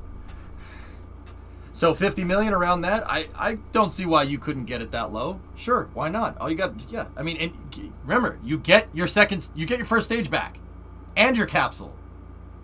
It's the same thing as Falcon, guys. Same thing. In fact, a little bit less complicated because the SRB can use parachutes, and then you just go fish it out and you bring it back. Yeah, you have to refurbish the SRB. I get it. But SpaceX has to maintain that super big fleet of ships to land the first stage, etc., catch the fairings. Like that, I'm telling you, it offsets. There's no way that it doesn't. Don't get me wrong. I'm pulling the it offsets out of my tail. But if you just think about the engineering straight up, there's no way. There's no freaking way. There's no way that wouldn't be there's no way that Ares 1 would be more expensive. I'm sorry. If you employed it in mass, that is the key here. If you launched Ares 1 as much as Falcon 9, the cost would go down like. Yeah, but vacuum optimized hydrolox is expensive stuff. That's where it would probably push, King. It probably wouldn't be cheaper. It would push. That and it's human rated, but so is Falcon 9. And let's be real here. Go look at the Commercial Crew Program contract awards. It costs $150 million to put a crew-rated Falcon 9 in orbit. Why are you booing me? I'm right. Go read. 150. SpaceX jacked the price. They probably did it because they wanted more money for Starship, and I don't blame them. That's a good idea. You should do that.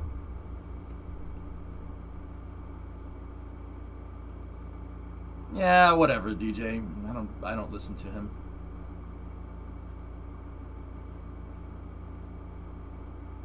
Oh yeah, Bob?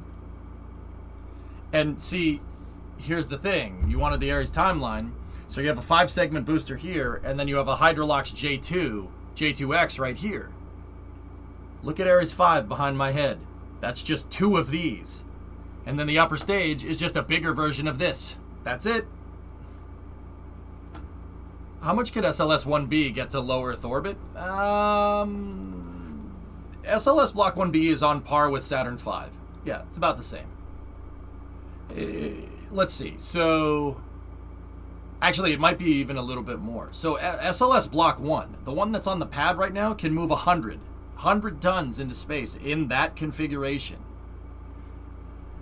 It was originally rated at 70 metric tons. Go look. There's NASA PDFs out there where they updated it. They updated it over time because it turns out that after you build it, you learn a little bit about the rocket and how it works. Funny how that works. SLS Block 1B can move... if I had to guess, this is a guess, because SLS Block 1 was rated at 70 and now it's 100. So add 30 tons, right? But don't get me wrong, you don't just tack 30 tons onto 1B's payload capacity and be like, yep, that's it. It doesn't work that way. It's always kind of a diminishing return, if you will. So if Block 1B, I think it was rated at like 100, 110 out of the gates or something, I'll bet you could do 130. Sure. It's way more than the Saturn V. Way more. Yeah. And if they give it a composite upper stage, then you could get to like 1.5 times the payload of a Saturn V. Oh, yeah. Yeah, it's possible, Ryan. If you manage cryogenic boil-off, then the EUS could get insane numbers. You have to have the composite version, though. So what you're saying is that SLS Block 1 is OP. It's way overpowered. But SLS Block 1 was only supposed to test the core stage and everything without putting an expensive upper stage on top. Is it possible that they are running the RS-25s at a higher output? They absolutely are, Pythos. If you're only using the engine once, you can run it closer to redline. Redline, like a car. Top fuel dragsters, right? You look at a top fuel dragster. The engine goes 0 to... but it's only for a couple of seconds. And then you have to rebuild the entire engine. Yeah. It's called an ablative motor. It's not called that at all, but now you understand what I'm talking about. It's the duty cycle. So Pythos, think about like a jet engine. Like take the Raptor engines, man. They're rated at lower thrust so they don't melt themselves. Because if you yeeted that thing all the time, like if that thing was on full reheat the whole freaking time, the motor would croak. No way. There's no way it would work. You'd fry the engine. Rocket, so like on SLS, right, those RS-25s are cranked, 109% rated. They're in the red line, but because they're only designed to work once. Who cares? Oh, not once, maybe twice. I mean, there was the green run, right? But there's limiters for how they can perform. Yeah, Pythos, you know, if you hit it with something, right, there are components that are bottlenecks, right? And that component will yeet itself and then the whole thing explodes. Concorde's engines don't seem to complain when they're in afterburner for little hours. Yeah, Synerd, I know, because they were designed to do that. The Olympus engines that are on Concorde had a specially designed afterburner from Snecma. The French made the afterburner for Concorde, and they specifically designed it for cruising at full reheat for long periods of time. Not every plane is designed to do that. You know why? Because the planes are designed to supercruise. You don't need the afterburner to break the speed of sound. Concorde kind of did because, yeah, when you're moving that much stuff, you need a lot of power. So how does the RS-25 go up to 109% of thrust? How does it go above 100%? Ryan, we're getting the graph out. Pay attention. Okay, so the RS-25, let's just say, I'll do another graph out, right? We'll do another one out. Okay, so RS-25, all right? So you have thrust over here, and then you have delta T, so you have time, okay? So the RS-25, when they baselined it, say, you know, you start up the engine and it goes up here, and then it can stay up there for a little while, okay? And then, you know, then they shut it off, right? This right here is your thrust rating. But that doesn't mean that the engine can't do this. They rate it right here because if you operated it up here, something is more likely to break. So they conservatively rate stuff. They say, oh, this engine can produce 2,600 kilonewtons of thrust. Well, guess what? Let's take it and let's put like max operational capability at like 2,400 kilonewtons of thrust, because if we ran it up there, you're going to start breaking things, just like a car engine. There's a reason why cars have a red line. The computer will make it so the engine won't go past a certain rev limit because, I mean, yeah, you could probably rev the engine up there, but you wouldn't be able to do it for very long before something breaks. Rocket engines are done the same way. Heck, car engines are done like that. Oh yeah, they do that with cars all the time. They detune the motor on purpose, and that's how they send it from the factory, so thing doesn't break. It lasts longer that way. So they lie about 100%. It's not a lie, Volcom. No, it's not a lie. It's just it's theoretical, right? You've only tested it to here. So this is where you tested it to. This is where it needs to be to achieve your goal. Shuttle engines, right? That's where it needs to be to achieve your goal. Could you push it Could you push it more? Sure, of course, but you don't need to achieve your goal. And that in itself can make a more reliable engine. SpaceX does that with the Merlin engines all day. Why do you think Falcon 9 can just all of a sudden, you know, like, do you think the shuttle engines need to, you know, be refurbished every single time and then reusability wasn't, and then SpaceX just comes along and just reuses rocket engines like it's no big deal? No, the Merlin, they rated the Merlin at like 600-700 kilonewtons for the Merlin 1A out of the box. Merlin 1Ds, the fourth variant of SpaceX's Merlin engine, can make like 1.5 times that. Those engines are pushing 1,000 kilonewtons per motor nowadays, because they said this is good enough for what we need, but we can stretch more capability. And as they fly more, you get more. You say, okay, let's push it a little bit, see what happens. Push it a little bit more, see what happens. Let's push it a little bit more. They push the envelope. That's what that's called. That's where that phrase comes from. You push the envelope. You go more and more. That's the same thing with Neutron's engines. Bingo. Oh yeah, everyone does that. You'd be foolish to think that SpaceX isn't doing it with that thing too. Do you think it's just coincidence that they just got Raptor to 300 bar? No problem. I'll bet you it can take more than that. I'll bet you 300 was their target. Yeah. Rocket science is crazy, man. It's like a marathon runner running at 100%. They can sprint faster, but not for 26 miles. Yep.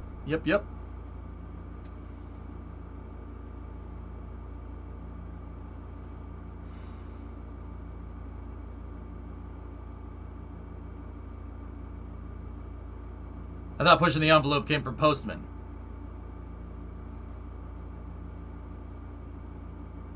Do they push envelopes or do they pull envelopes, Kongler? I mean, they got they got the mailbag on their back when they're walking around, right? So wouldn't they pull the envelope? But, you know, maybe it's in the truck and maybe the mail is like to the side. Do they push it to the side? Would that be pushing? I'm confused. They got to push them through the letterbox. But gravity pulls them through the letterbox. So the moral of the story here, Chad, is to not let gravity pull the envelope. Because you got to push the envelope.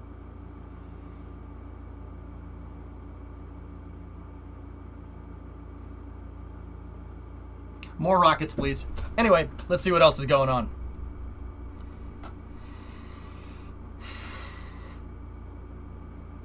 Hey. I know I showed it already, but isn't that nice? I like this. I like this a lot. What do you think of the DCX from the 90s?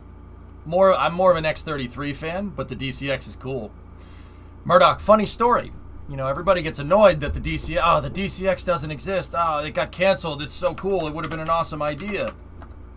It was such a good idea. It's so stupid that they canceled it. Well, you know, the funny thing is that the DCX's design didn't go to waste. DCX's design didn't go to waste. You know where all the engineers ended up?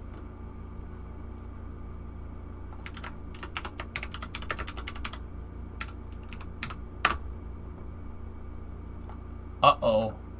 What is that but not a DCX with a capsule on top?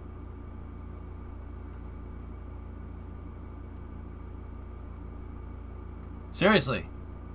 Yeah. DCX engineers found their way into Blue Origin. Or SpaceX?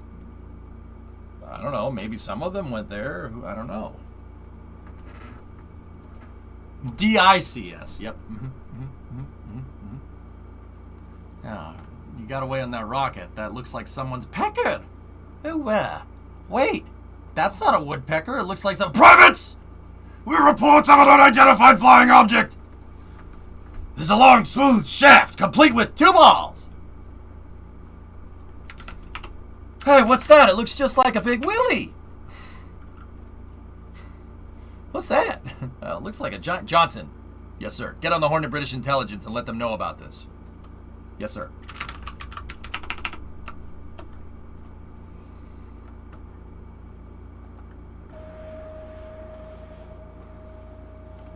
All right, let's see what's going on down in Texas here. We also have a Starlink mission tonight. And, well, everybody's here and I have your attention.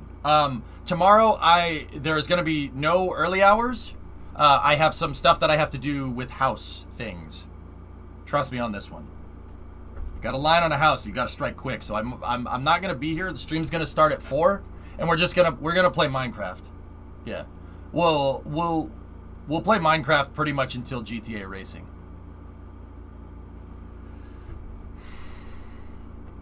You should make a whole SLS stack in KSP. Yeah, I did 5 years ago.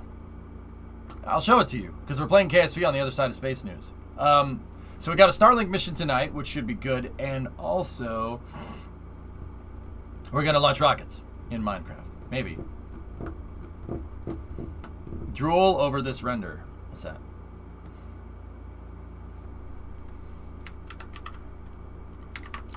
Who did this? The Age of Giants. This is by Soder 3D. Titan Enjoyer. Good man. Oh. This makes me feel feelings.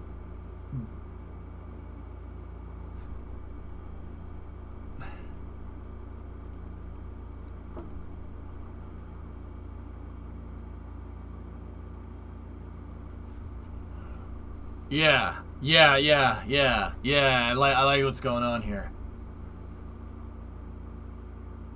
Okay, but where's New Glenn and New Armstrong? I don't know. Origin's cooking up something. They've been awfully quiet lately. Actually, they've been getting ready for the next New Shepard mission. You know what? If NASA rolls out SLS again in May, we could see Falcon Heavy and SLS next to each other on 39A and 39B. Stop. Supercraft, just stop. Just stop. Stop. Stop. Stop that. I pledge allegiance to the flag of the United States of America and to the republic for which it stands, one nation under God, individual with liberty and justice for all. Okay. All right, we're good.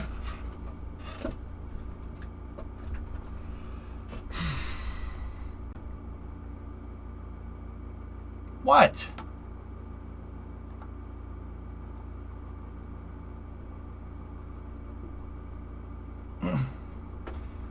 They've been awfully quiet since their founding for 20 freaking years.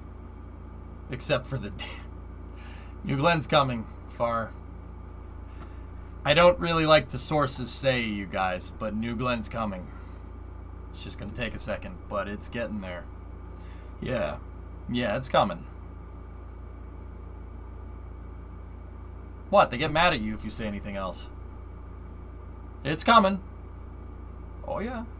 Oh, yeah. Watch the, So NASA Spaceflight is doing fly-arounds around the Cape, and they're showing off Blue Origin's facilities. Just keep an eye on that, okay? Keep an eye on that. Trust me on that one.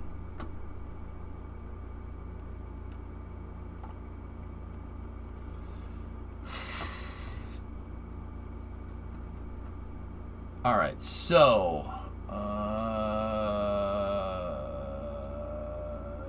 wait, was there no Starship vid yesterday? Oh, no, there it is. Okay, I got it. All right, dudes, here's the Starship video. This video is coming from our buddies over at NASA Spaceflight who did a fantastic job with the SLS rollout cast yesterday.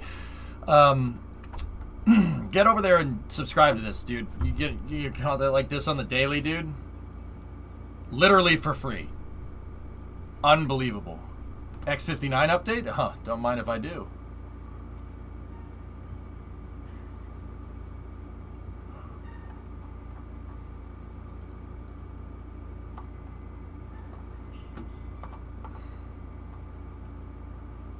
Yeah, Swishio. It's funny, dude. I can't believe that people are this tone deaf with this stuff, man. Because, like, people understand that being, like, a fanboy for one type of rocket is detrimental to the spaceflight community, right? Like, that you understand that. Like, I don't think people get that. I don't think people understand that, like, fanboys, you know, people that hate on SLS, people that hate on New Glenn. I don't think you understand the damage that you're causing. You know? Like, SLS is cooler? Well, of course SLS is cooler. It uses hydrogen. Liquid hydrogen's colder than liquid methane, guys. Duh. I mean, yeah. Yeah, Zeros, I'm with you. I want all the rockets. So you can't be a fanboy without hating others? No, Solar. You can be a fanboy of everything, and that's what I am. I'm a fanboy of everything. I like anybody that's willing to throw their hat into the ring and launching things into space has my respect. Yeah, I'm a fanboy of all of them. Yeah, it's really good. Yeah. I can tell you just as much about Starship than I can about SLS. Yeah. Oh yeah, I like everything. You know, remember Ruby Rod when he's on the plane in Fifth Minute? I want one rocket. I want all the rockets. You know, it's max Q. It's load limits. It's most intimate payloads of payloads. And what I'm looking at, payload is a stud muffin's middle name. So tell me, my chat. You nervous here? Out in the big world. Thrilled. Anyway. Not really.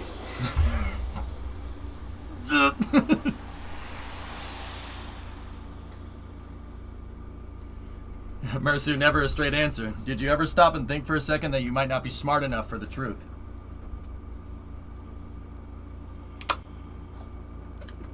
Food for thought.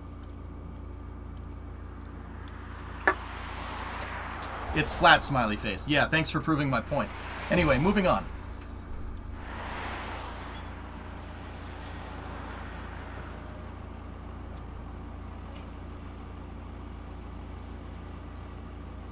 Okay, so it looks like they're gonna flip the barrel segment over here. I think that's a aft Starship segment. But when they... Oh yeah, that's the namesake for the video. They're gonna flip it over. Let's see.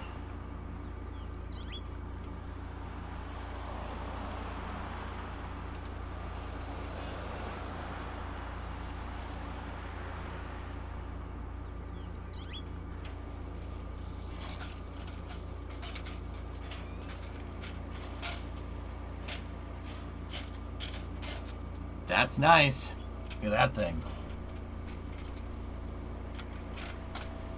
So these things that are on the outside, those are the that's the fuel lines. So you have your LOX line right there, and then your methane line right there for the Raptor vacuums. This is the engine section from a Starship. Stop looking up her skirt. We're not looking up her skirt. We're looking down her skirt.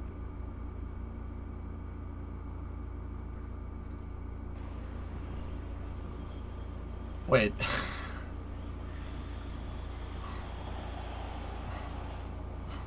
Wait a minute. I don't like this. I don't like this.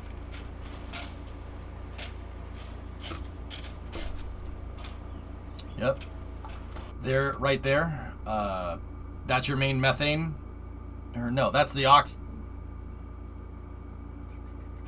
oxygen is these ones. Methane is the main downcomer right there. You can see that they have the hookups right there. 1, 2, and 3 for the header tanks.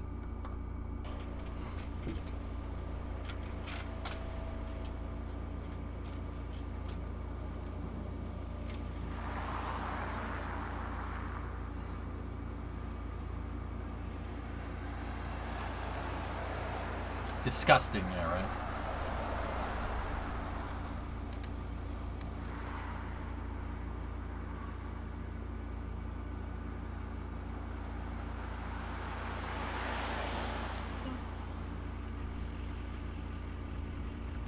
I haven't seen anything like that, MotoKid, not yet.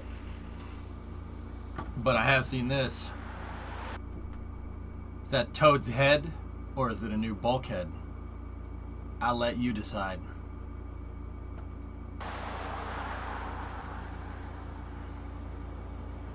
Any bets on the first Super Heavy landing? Pythos, I think it'll be at the end of this year. But I think it'll be at the end of this year, but it's hard to say, dude. The reason why it's hard to say is because, well, SpaceX is rapid prototyping, dude, so they might figure out something. Dude, until, like, we see the thing fly, and even then, they've changed things, like catching fairings, for instance. Until we see the thing fly, I'm not going to be sure that, like, that's the way that they're going to do it, so, you know, because they changed stuff. They've changed stuff with Falcon 9. Look at the first Falcon 9 versus the Falcon 9 that's going to launch tonight. They look like totally different vehicles, right? Like Falcon 9 1.0 with a Dragon on top versus this Starlink, the Block 5 with Starlink. They're almost two different rockets, right? Like, so, what do I think about any bets? I think they'll do it, but you never know, man. Maybe they figure out a way to just, maybe they put like landing legs on it or something. I don't know.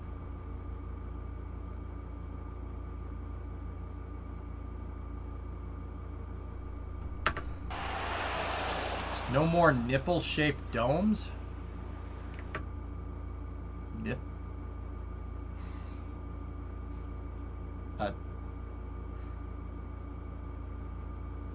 10 says he shorts it. 20. By those, I don't think they're gonna catch the first one. It's gonna be close, but I really think they're gonna miss. It's gonna be like the first Falcon 9 landings, I think. Did you guys know that vaping can deliver toxic metals like nipple and lead into your lungs? That's nipples. In your lungs.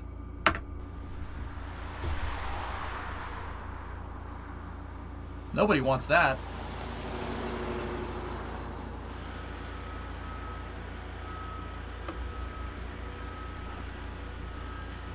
Yeah, Thomp, I'm with you.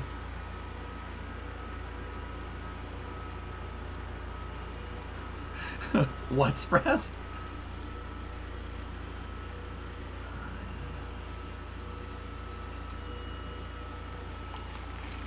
Well, I think the weight for Super Heavy is going to work in its momentum, work in its favor because of the momentum. Excuse me. Is this building taller? Yeah, just by a shade, Sun Temple. It's a little bit taller. Yep. The wide bay be like, I wish I was a little bit taller. You finished the lyrics, didn't you? That's fine.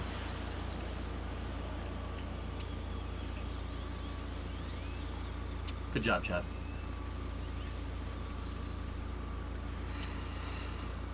Excuse me, one bar at top of high bay.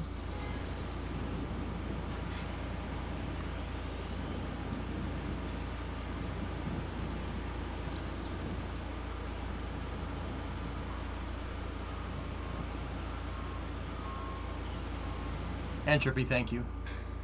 Thank you. I don't think anybody. I don't get anybody. It's alright. It's fine. Could you do a total 1-to-1 SLS and KSP? Yeah, King. I built mine a long time ago. I'll show it to you. Maybe in a little bit.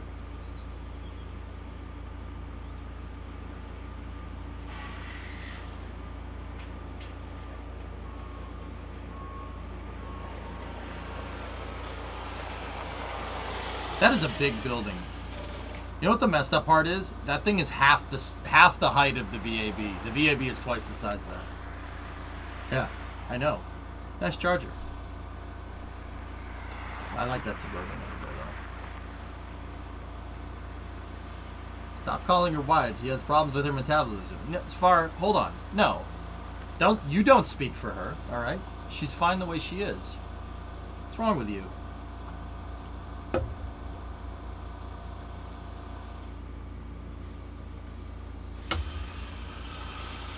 Is it true that the VAB has its own weather? Yep, it's a big greenhouse. It's got windows, Motorkid. Yeah, you can get clouds and fog inside of the VAB. Yeah, that absolutely happens. Yeah, the VAB is a big greenhouse. That is insane. I tried to tell people how big it was yesterday, and I think I got the point across pretty well.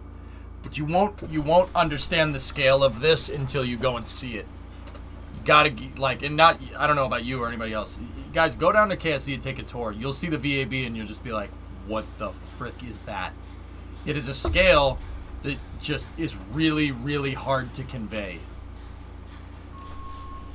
Like, I've seen the VAB. I've been up close to it. It's gigantic. It doesn't, pictures don't do it justice, man.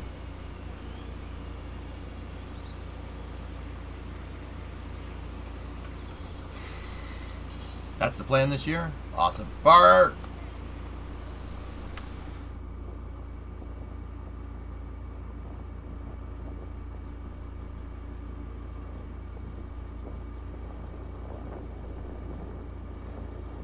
Yeah, I've been on a couple carriers in my day, Jam. Not Intrepid. I for Fleet Week one time. I went on the JFK CV67. It's big. Yeah, it's big.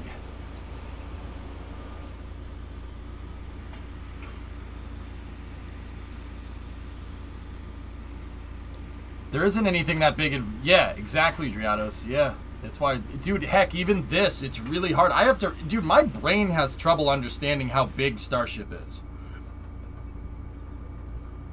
Whoa. Like, my brain is having trouble. I have to constantly remind myself that there's people walking down here. See that little speck right there? That's a person. In my brain, in my mind, a person is like maybe this big. Like, see the shipping container right here? You know, like, that's how my mind perceives the scale. I have to constantly remind myself that a person is this big. Like, yeah, about that. Like, if I was standing right here, you wouldn't be able to see me. I'd be about that tall. No, see, chat, look, right here. See right here? I'd be about that tall, right there.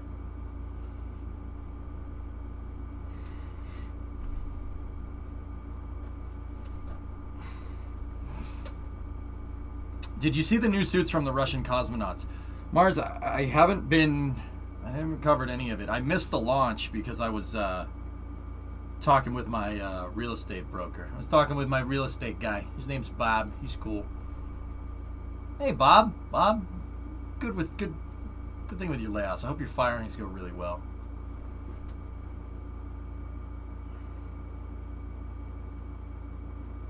You're not gonna fall for a banana in the tailpipe?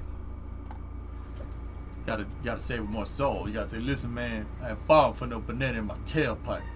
Been hanging around with that dude too long.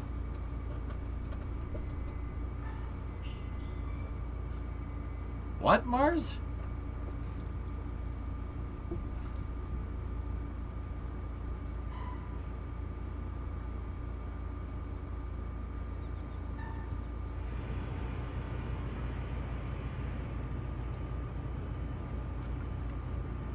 Discovery, go at throttle up. Congrats on the approval. Thanks, Maggie. Dude, Bree and I have been, we didn't just go through one thing. I've been talking to a couple of different banks. That's why, like, I don't know if you guys noticed, like, over the past month and a half, sometimes I'm just not in it. Like, I'm not there. And why I haven't been playing, like, mission mode too much. Because I didn't just get one pre-approval, dude. I wanted a bunch. And then I shopped around, dude. Yeah.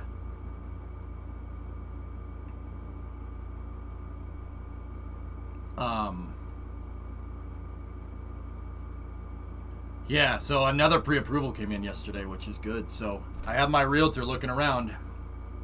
We found one. We found something. It's in our price range, but I don't think we're going to get it. But that's why we're setting up a tour of it tomorrow. Yeah, I'm going to be late for the stream tomorrow, guys. Dude, it's an okay house. It doesn't have a garage, but I could build one. I'll build one myself. To code, don't worry, I'm not just going to go build. It's not how it works. You got to get the building permits. I understand the whole process. It's not a big deal. Took me like 9 months to find and close. Yeah, Maggie, I'm kind of in a scramble, dude, because I'm trying to get it done before the rates go through the roof. The rates are good right now, but the second the Fed decides that they're not, is the second finding a house is going to be nigh impossible. Nah, Jen, it has a covered garage. It's not like a garage. There's a covered area where you park a car, but the house is really nice. Yeah, I don't understand that one. Hippos Libo! That's a 16er. Thanks, man. The carport. Yeah, sorry. I don't know what it's called. Have you thought of trying to make Sea Dragon in KSV? Rocket Guy made one quite the opposite, and it was really good. I never did it because he did it, and Rocket Guy is a rocket scientist, so he made it better than I could. But I'm not kidding.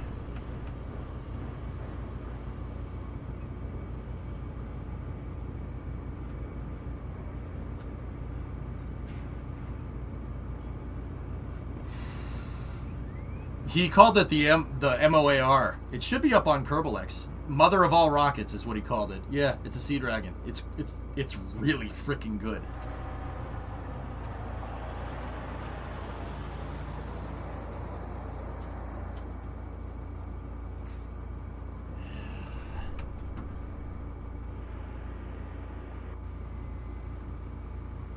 I just wanted to make sure that this shot exists.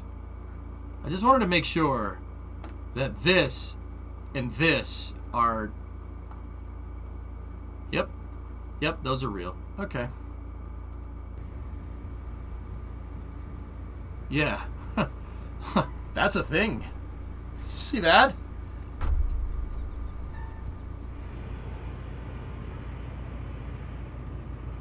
Yeah, Warrior, I was just saying, dude. I have to constantly remind myself of the scale. Look at the stairs. The freaking stairs right there. What?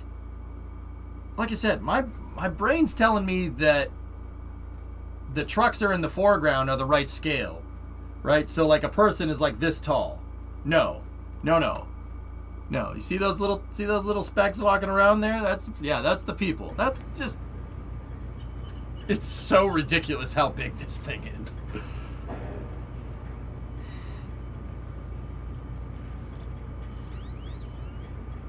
Dude, I don't even know what to say. Like, I don't have words anymore. I'm running out of ways to describe this stuff to you guys. Like,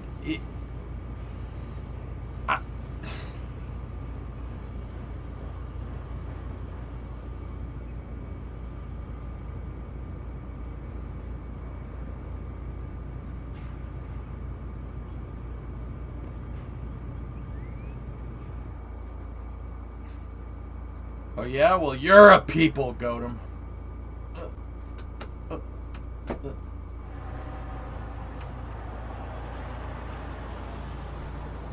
When are they planning to finish the tower at KSC for Starship? Cam, it's gonna be done by the summer, bro. Be done by the summer.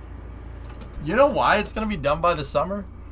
It's going to be done by the summer because of the same reason why I think NASA should buy like 3 or 4 more mobile launchers.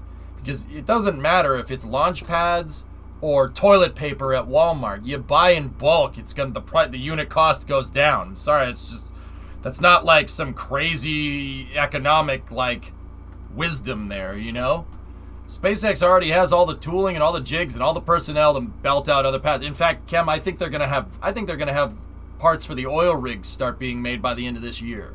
Yeah. The 39A pad will be done by the fall. Mark my words. It's March 18th, 2022. It'll be done. It'll be done by the end of the year. Now, I'd say late fall. So, yeah, pretty much November, somewhere around there. The tower will be finished in the summer. Yeah, at the rate that they're going at. Yep. It'll pop up just as fast as this thing popped up. Only because they already know how to put it together, this will go faster.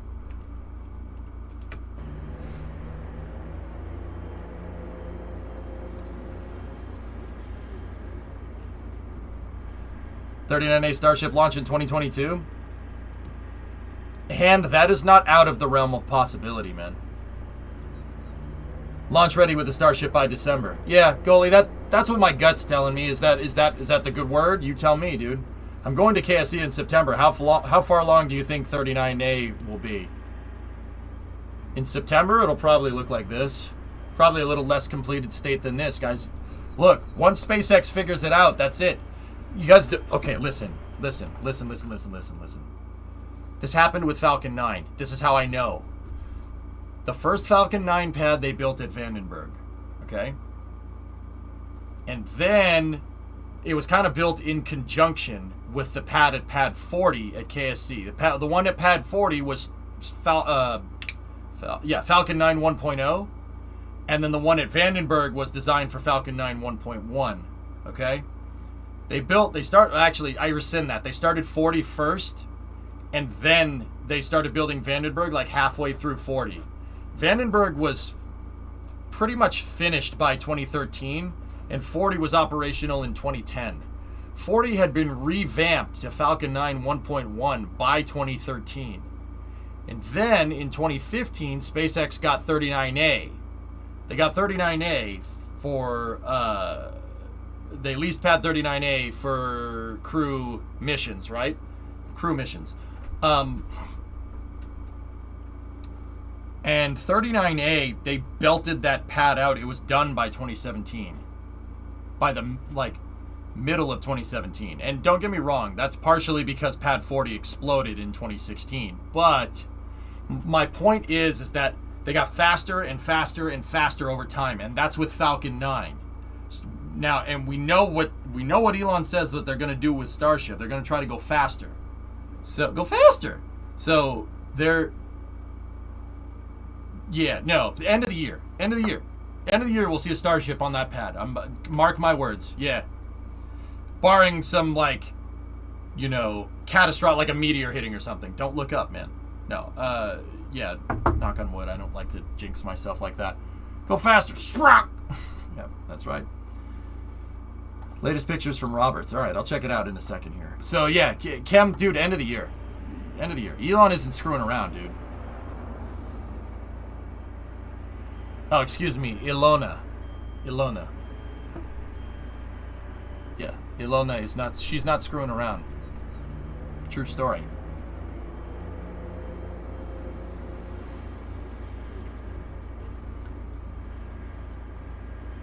With Go Faster Break Things, what do you think the odds are that a full stack pops on the pad? King, if it's going to happen, I understand what you're trying to say. I'm not going to be like, oh, I don't want the rocket to explode. I understand what you're trying to say. If it's going to happen, it's going to happen here. Boca Chica is SpaceX's new R&D site. Yeah, this is their R&D. So, new versions of Starship are going to be tested here. New catching mechanisms, new everything is going to be tested. You already see, look at all the new versions of Starship that happen. If it's going to happen, it's going to happen here. What are the odds? I don't know, man. I don't know. If one hard starts again, you're going to get a stainless steel shower just like they did during SN11. So I don't know. But I can't tell you odds, but I'll tell you if it's going to happen, it's going to be right there. Hopefully these people are nowhere near it. Ilona is gone. I'm sorry to tell you that. That's okay. It's okay.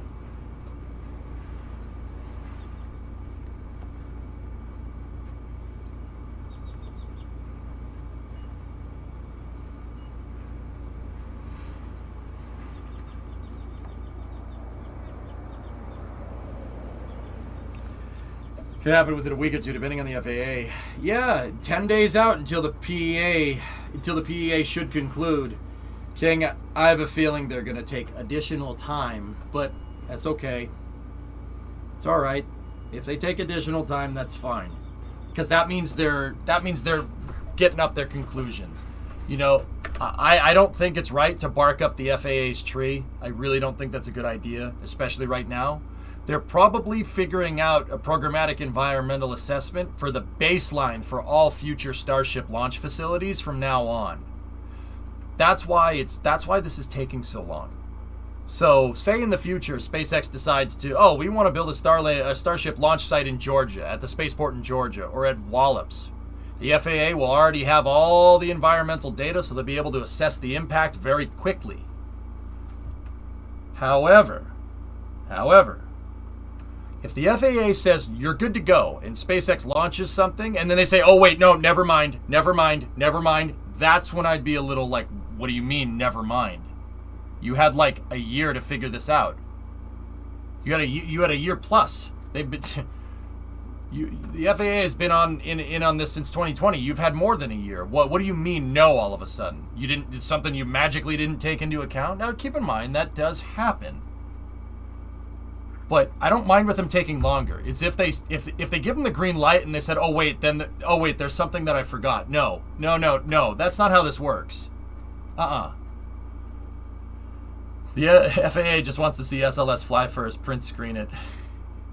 Even an untested booster is already obsolete at this go. Yep, yeah, Armored Fist, indeed.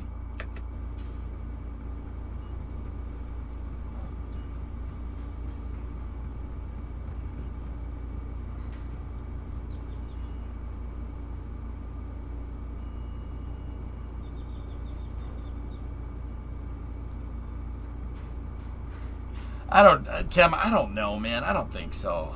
Dude, I refuse to believe that they're that petty, but a lot of people disagree with me on that. I don't...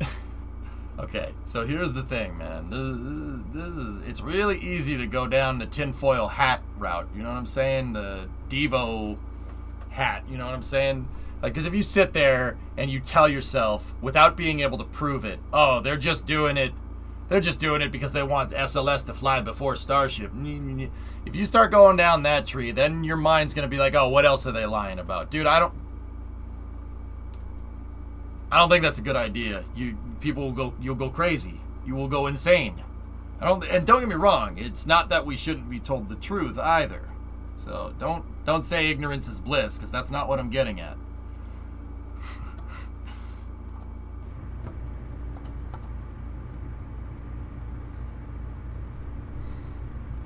That's what I'm getting at. That's it. Oh. Woo! That's nice. Has anyone made a credible cost estimate for the development of this program, say tens of billions right now? Elon did during the last Starship presentation. He said it's a fraction of the Saturn V. What did he say, guys? What is it, a quarter? Quarter of the Saturn V? Yeah, Drek, it's very aesthetic. It's pretty. That's a pretty launch vehicle. So is SLS too. I love them all, man. I want them all. I want all of it. You know that Queen song? I want it all. I want it all. And I want it now. Like that, yeah, that. I want all the rockets. Yeah. And then all I want to do is bicycle. I want to ride my bicycle. DMCA, please. Yeah. Freddie Mercury doesn't have anything on you. Oh, thank you. Dives to the mute button. Abandon ship. Women in morgues first. More official Starship pictures. All right, I'll check that out. King, I don't know. I forget what Elon said, dude. I think he said, A quarter. So what was Saturn V? The Apollo program was like 50 billion in like 1960s money or something, or no, maybe it was 10 billion, and maybe it's 50 billion after inflation. There's no way this doesn't cost a couple $1 billion at the very least. I'm gonna say more than 350, more than 350 billion. Hi. Remo?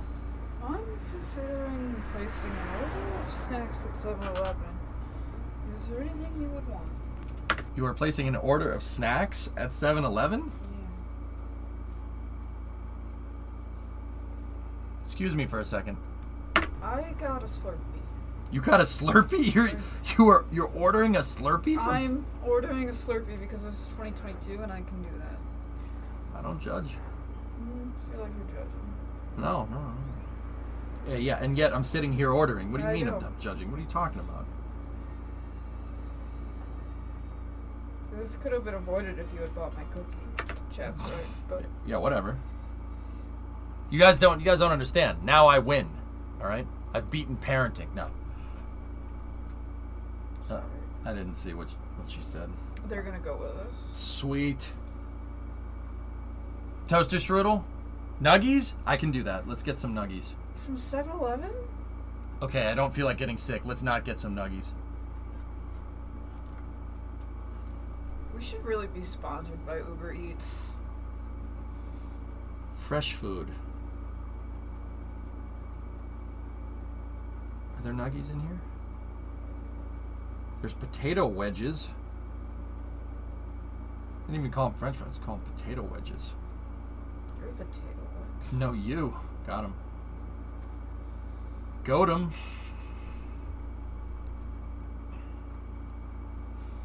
Do you want a Slurpee? You know what? Yes, I do. What kind of Slurpees do they have? You have to search for Slurpee. Oh.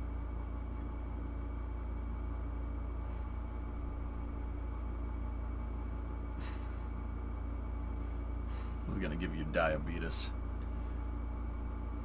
Coke Slurpee, cherry Slurpee. I had a big day today. I deserve this. Yeah, no, that's fair. I got a small blue raspberry.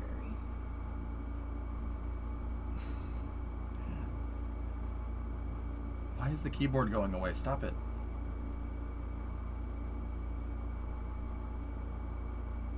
Yeah, do they have this? Oh, they have bath and body lotion. Hell yeah. Oh. What did you do, you dum-dum? I X'd out of the app. Sorry. I don't know how to use phones. Here, I fixed. She fixed it. Okay. You're a boomer. Did you just call me a... Oh, Wine Mo is here. Does anybody else order Uber Eats other than Wine Mo? Or a very guilty sober Mo? You know what? I want Chewy Chips Ahoy. Okay. And then a Rice Krispie treat. Ooh. And then some Skittles. I'll make that 2 Rice And some Krispies. tropical fruit bubblicious. And some Skittles. What'd you say? Sorry. I said I'm gonna add another Rice Krispie treat to that.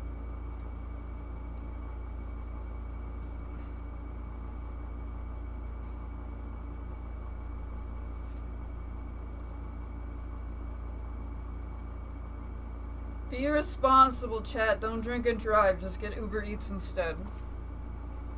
5-head solution right there. I got what I wanted. I got some beef jerky too. You guys want some beef jerky? Hell yeah. Hell yeah, beef jerky. Thank you. No problem. I love you. I love you too. No Slurpee? No, I love a Coke. Okay. I love a Coke. I'll have a Coke. I love a Coke. I love a Coke. Booster 4 is being filled with Lin2. Okay. Slow down. This is turning into like buying 1 gallon of gasoline. I don't want to drink the gasoline, man. I mean, maybe a little. If you drank gasoline, does that mean you could light your pee on fire? Please don't do this. I'm kidding. Please, please, please, please. No one ever do that. Ever. Don't do that. Sure do. Oh, sweet. Don't ever do that. Jesus Christ. This is why these guys don't call me. Sorry. This is why I feel like, yeah, no. No, but the crematorium owner will. Ah, be right back. I'll try for science. All right. Remember to report your findings and have it peer reviewed.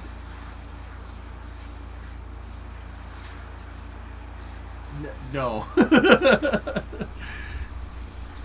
Yeah, okay, Geek. That makes sense. C last for Oleg being absolutely savage.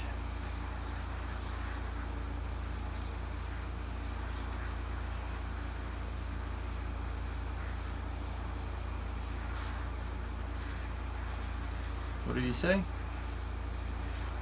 Too much fab. Peer reviewed. Yeah, that's what I mean. What if I die? How did I do that? You're not your peers, Bran. Jeez. You're not being very scientific about this.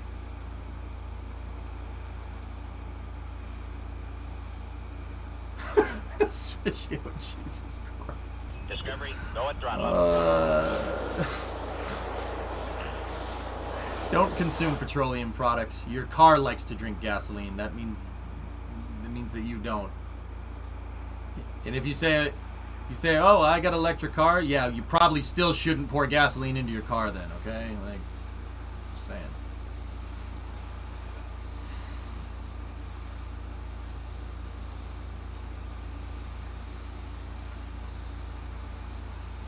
It's nitrogen testing. Nah, Goalie, it's good. It's good.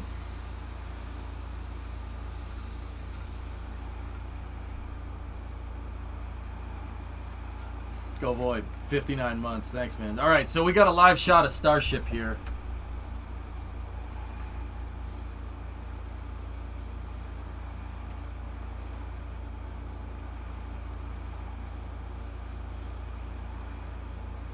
Now, they don't...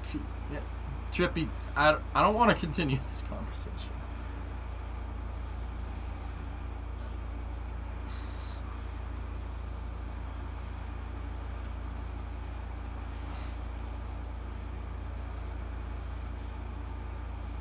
All right, so King, I think this is an LN2 test here. We're doing another cryo test.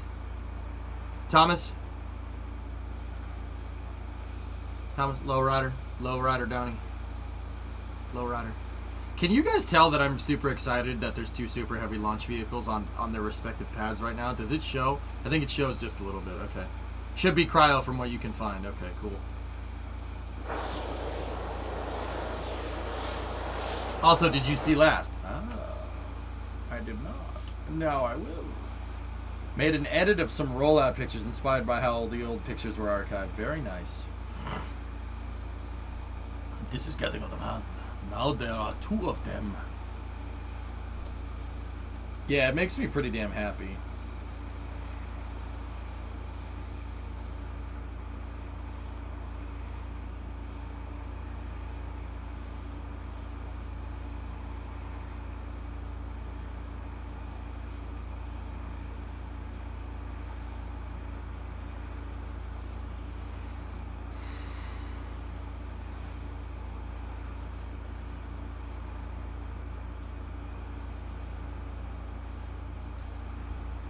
Yeah, I've seen that. It's from Beam Pythos. You remember the game that Beam NG? Yeah, I've seen that before.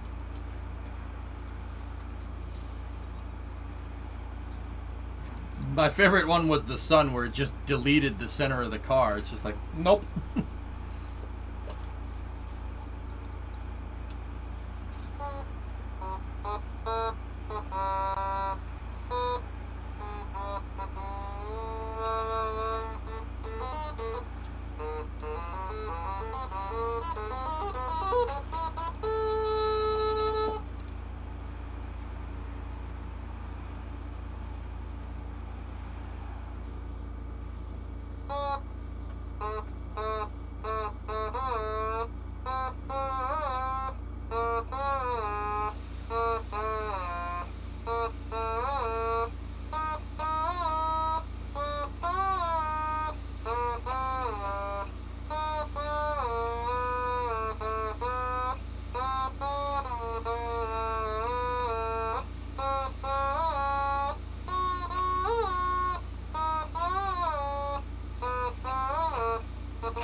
Sushio's like, nice.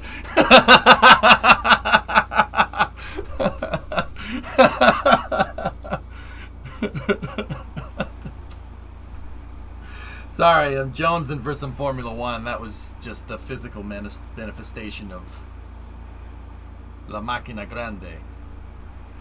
Scuderia Ferrari, campioni del mondo. This is the year, boys. Bellissimo. Sì.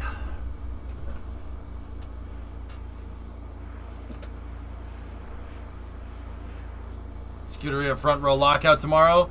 Banana, I'm going to say no, but it would feel really good to say yes.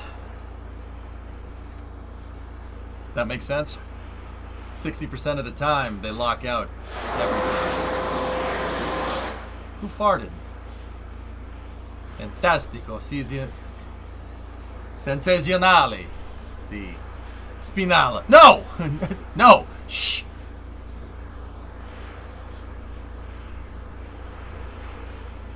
Not me, Campione del Mundo lately. This is the year, Andy. This is the year. Okay? This is the year. I can feel it. All right? You know how? You know how?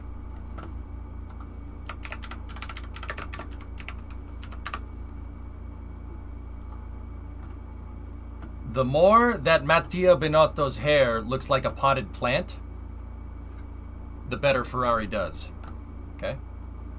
It's true. It's true. The more his head looks like a potted plant, the better they will do. I've noticed that, see, when it's like that, no. It has to be like full potted plant. Okay? And guess what? This year, he's got the potted plant going. It looks like a thing that you'd put on your front porch. You see how thick that is, man? What do we got, Devlin? This is a Lox LN2 wet dress.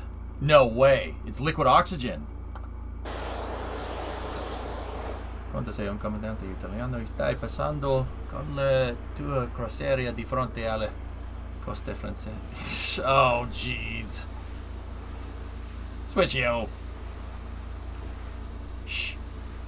Think Merck is bluffing or not? I actually think they're having problems, Sam, but we'd also be stupid at the same time to think that they're not sandbagging in some way.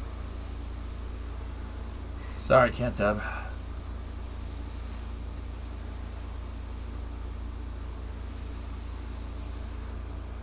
Very scientific, I trust you. Andy, it makes sense, okay? It's science, baby. It's science. Science. Schuster's signing with Kansas City? Oh, no, I don't... Oh, that sucks. I don't want... No.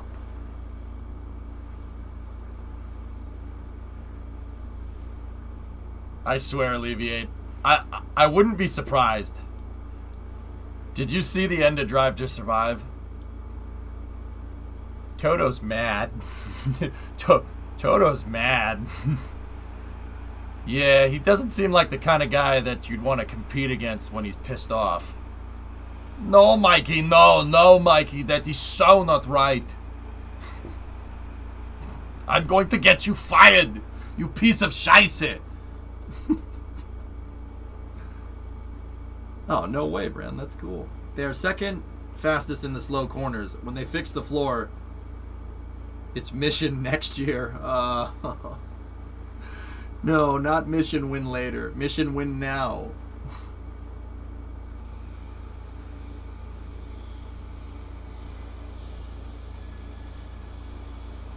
In before Haas 1-2? Hell yeah. Hell yeah.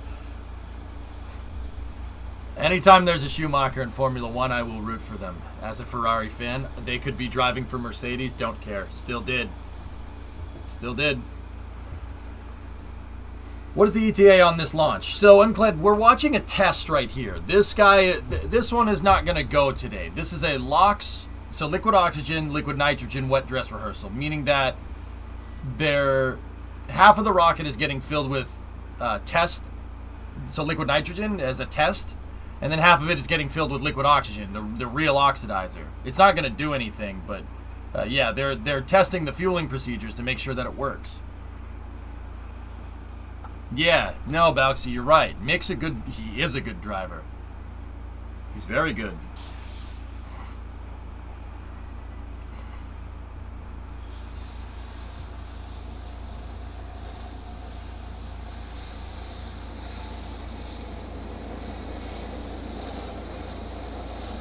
Damn, Pythos.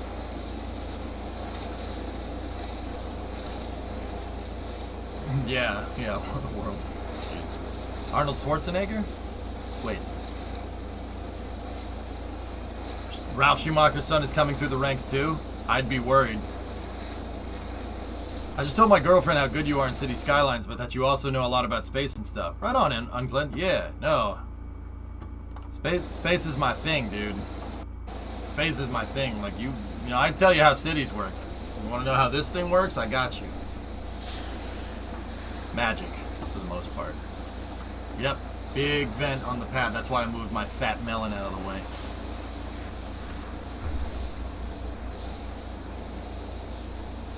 Imagine having a girlfriend. Lame. Now, serious, I'm gonna go grab a 2008 meme and just say, forever alone you are. I stuttered.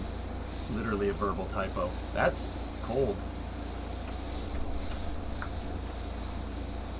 Ah! It's cold. No, Elon, no. This is so not right.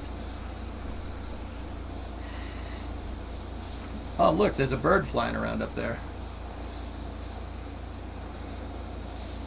Space is like bacon. You either like it or you're wrong. Got the laptop this time, so you're gonna watch along, Devlin. Right on.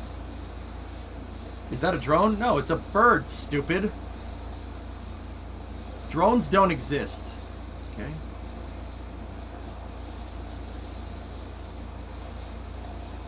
Look like you're gonna get steam in your hair. Yeah, DiGiorno, I had to make sure that it wasn't, you know. That's not a bird. It's a UFO. No, it's not unidentified. It's a bird. Stupid. It's Christineth. Are you deaf or stupid? Christineth, coming to my stream. You call the bird's name right. I know it's a drone. Please, I'm just having a little bit of fun. So now we just hope the whole thing doesn't explode. Yeah, I'm glad. You know, with this type of testing, the type of test that SpaceX is doing right now, it's really about not learning new things. So hope it doesn't explode. Well, a possible outcome is probably not. That is a new thing to learn, but it's probably not what you want to learn, right? So you don't go into the test, hoping that it's not going to explode, even though that has happened with SpaceX in the past. It's probably not going to happen this time, though. Knock on wood.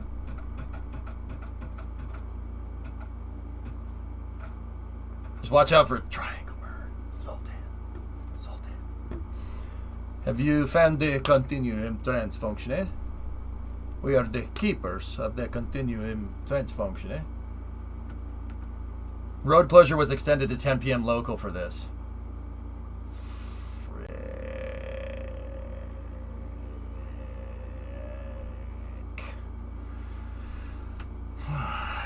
600 tons of stuff loaded right now. Okay. If it does explode, it's your fault. No, if it explodes, I'm blaming Uncled. That's his fault. And you know what, Uncled? I'm blaming your girlfriend, too. That's right. That's right. She watched this. She's seeing this right now. You're getting blamed. This is your fault. That ain't my fault.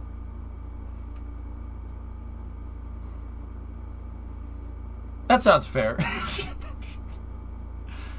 When do we get a picture of SLS with Starship in the background? I don't know, Geeson, but I don't know, man, but seeing that, seeing that made me really happy. I don't know about you, dude. That made me...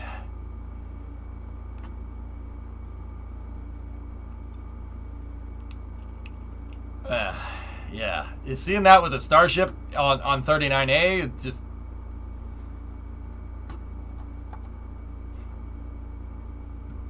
You know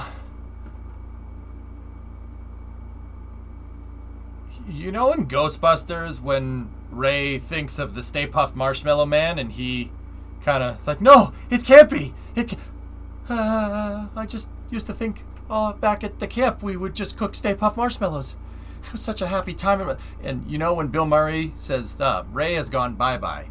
Yeah, that would be me. I'd be like, oh, EJ has gone bye-bye. Well, how's EJ been lately? Well, he was borderline for a little while. And then he crossed the border. Just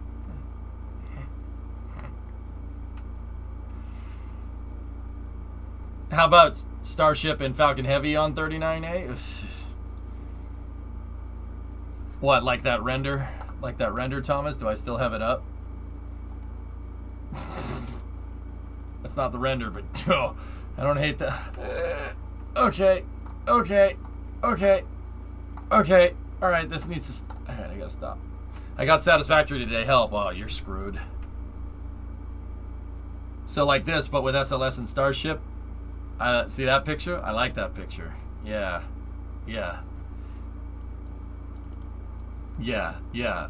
like that.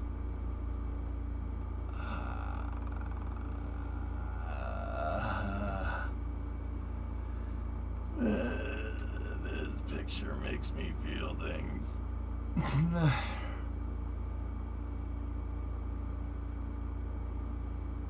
Did you get any sleep? Yeah, I made it almost to the roll. The mobile launcher was like right here when I fell asleep. Nah.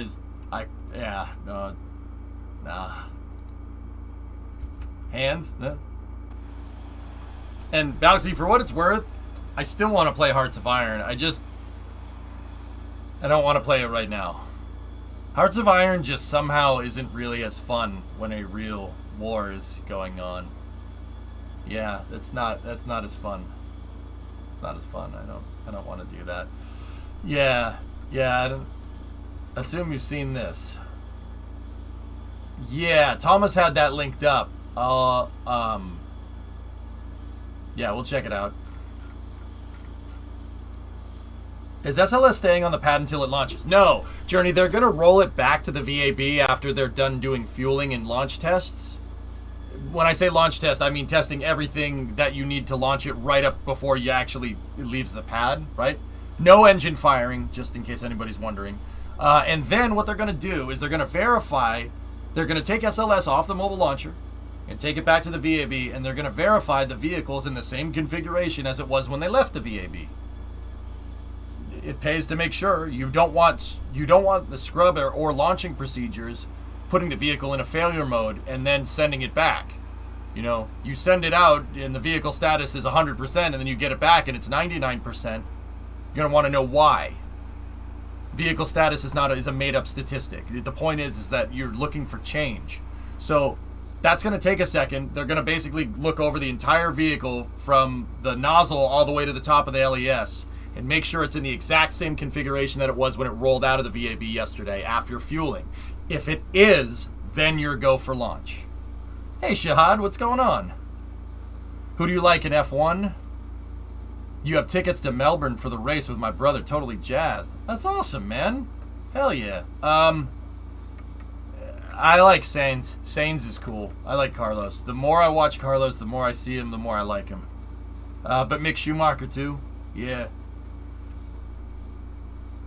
George Russell should be good too, but I'm not, you know, I like Saints. We'll just go with Saints. Yeah, Swishio, we already knew that. I saw that link. I don't want to talk about it, homie. Niki Lauda, I mean, my favorite F1 driver of all time. Schumi. I grew up with Schumacher. He was the best. Ruthless on the track. Absolutely. You think Lewis is bad? Schumi's ruthless. Either that or Senna. Senna is right up there too. He was ruthless on the track. Starship launching today? Nah, Twix. They're doing tests, but I would like to see some of the tests. You rooting for McLaren? Oh.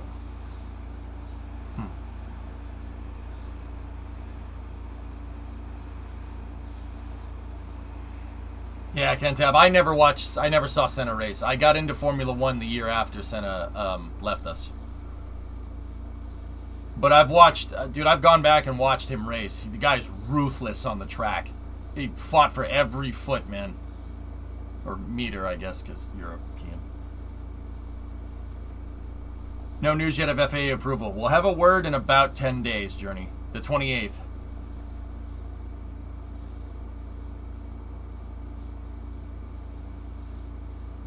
Sure, Bond.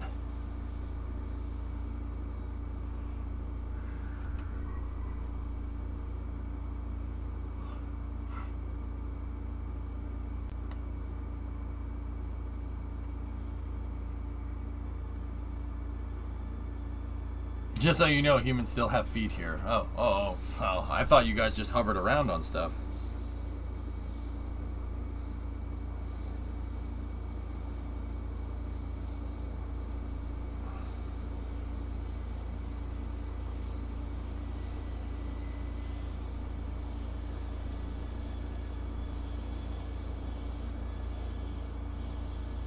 Give me a second.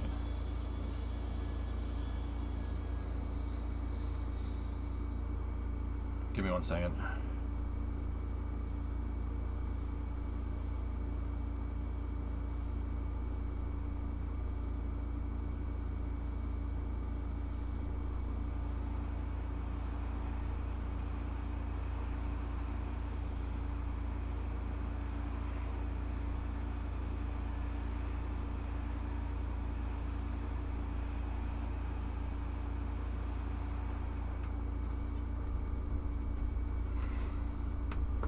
Hey, just joined. Any mentionable notes on the test? I haven't seen much, guys. If they're just gonna do another cryo load, like, I mean, there's not gonna be much to see. I kind of want to watch it, but yeah, I don't know. We'll see where it takes us. Yeah, that'd be cool, TJ. I agree. Oh, nice, Ordon. Hey, all right. Yeah, it's just load and offload, Deb. Yeah, okay.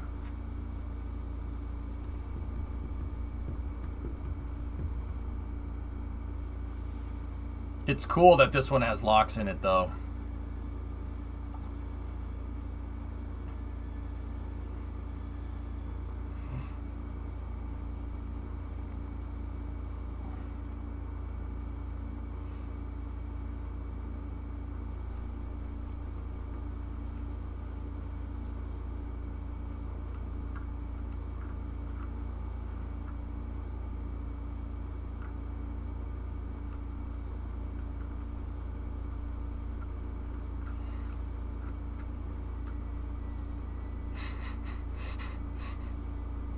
Offloading, yeah, fuel. It's LN2. Yep. Could we say then locks and load? I hate you sometimes, chat. Said serious. I don't hate you guys. You guys are alright. Keep trolling serious and, you know, make it worth your while.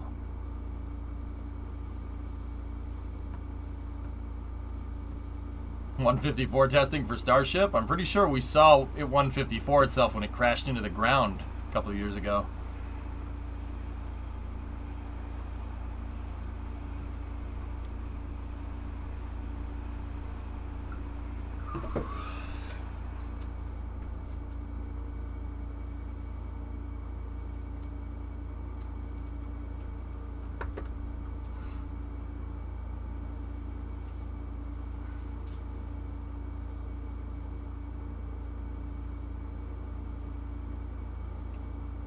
Guys, I'll be right back. I want to go see if my beef jerky is here. 154 tons of LN2. Hell yeah. I need beef jerky. Beef jerky time.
Slim Jim is not here yet.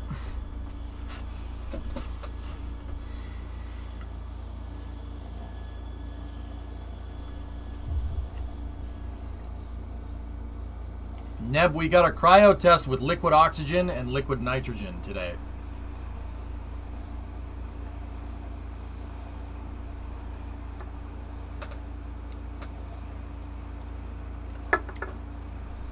Hey guys, want to hear a joke? Come here. Want to hear a joke? Serious potato pot.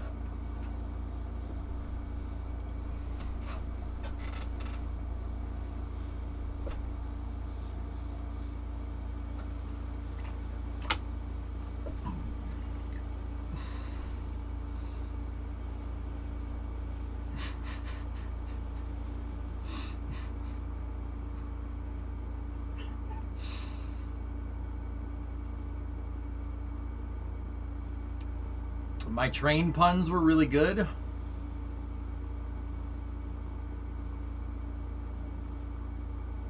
They did not get peeled, Motorkid, no.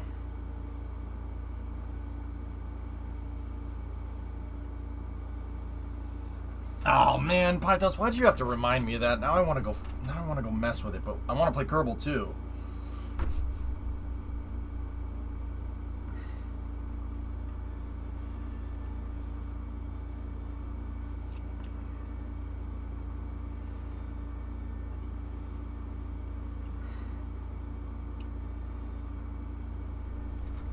You have the nuggies. Half in caps, huh?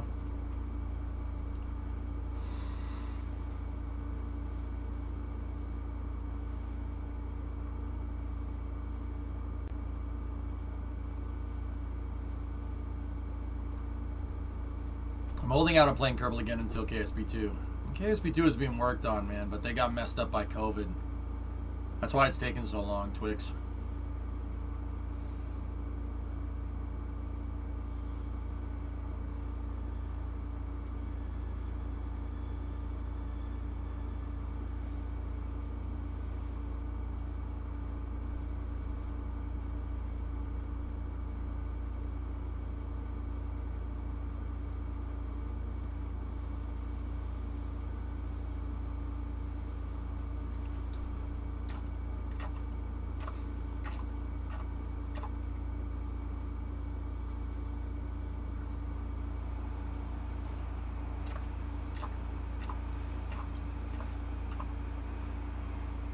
You vote for Railroads Online instead of KSP?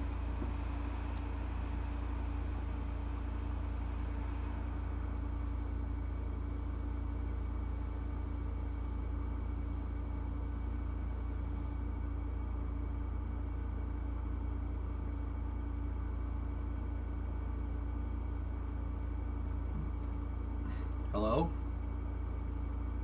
Hello? I owe you my summer car this week?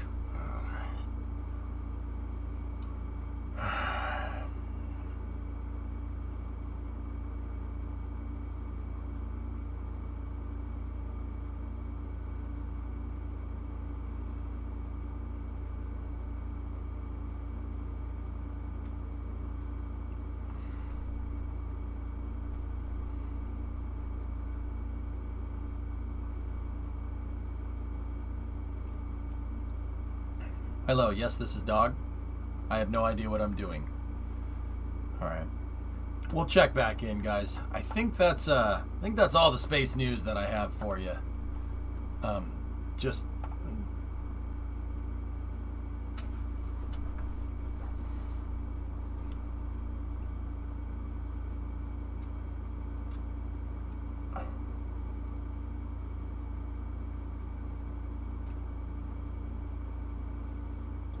it's a nice render. Get out. Ando, I need to take a... Yeah, here. You know what? You're right. It is a render. We need to go take the actual picture. I need you to be the photographer. So I want you to stand right here, you know, and then just look up with your camera, right? And then just wait for the flash. And then when you see the flash, take the picture, okay?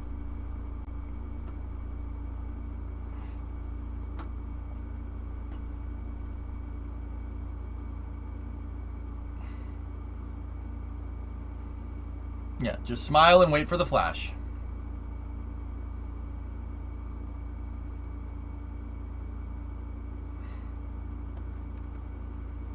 Have you heard of the Outer Wilds?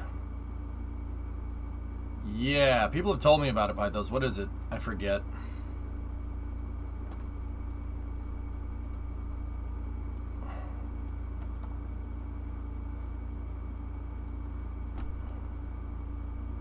Wasn't that the Outer Worlds?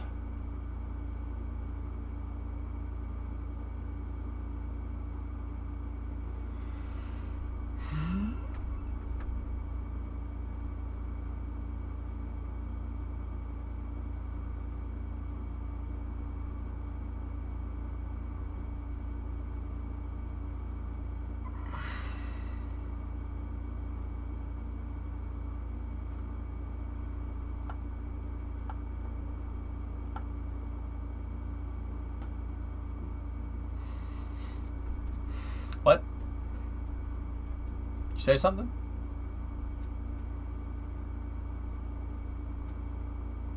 I want to make that in KSP. Like, I'm not talking just the rockets, Swishio. I'm talking like the whole thing.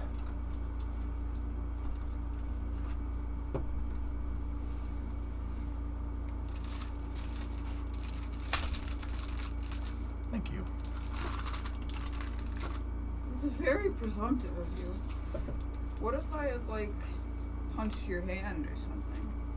What if you, like, punched my hand or something? Well, then take the meat stick and just put it in. Are you okay? I'm fine. Are you sure? I have too many snacks. I bought myself a Rice Krispie treat. I bought Muddy Buddies. I bought chocolate-covered pretzels. We have your new cookies. Would you like a chocolate-covered pretzel? They're a little melty, but damn are they exquisite. I'm leaving now.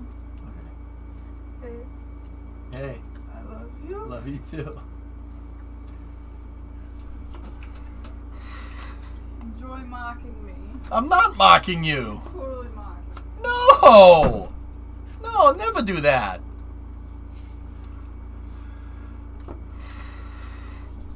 Are those fans? Those are employees and their families on the left side of the vehicle.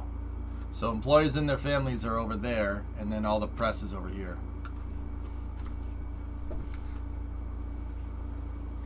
Oh, see, I want to make this. Is it bad? Is that bad if I want to make this? I mean, on the crawler itself. Well, those are employees, dudes. I'm sorry. I'm having an issue right now.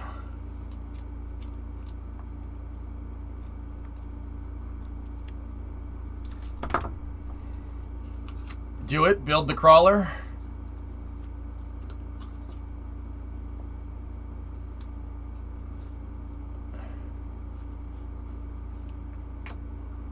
Nora, hands.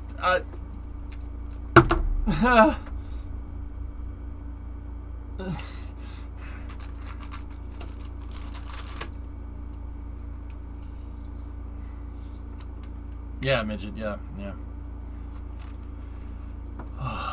Build it better. Build. All right. The crawler. Let's do it. I have an SLS, and I'll show you guys my SLS model if you want to see it. Okay? I'm going to keep the Starship tanking operations up on the other thing, on the other monitor. I'll let you guys know if I see anything.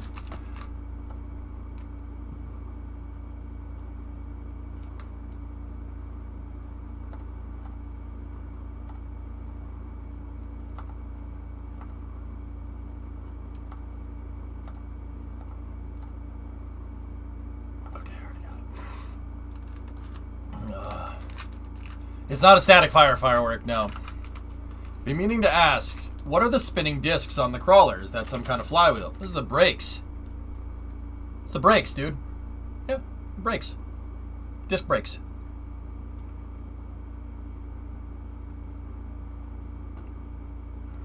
Yeah, weather guy,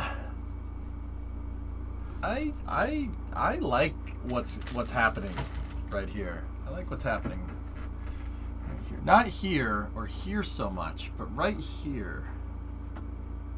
Here's a trailer for Outer Wilds. All right, that's the last thing I'll do, and then we'll jump into KSP. Passist.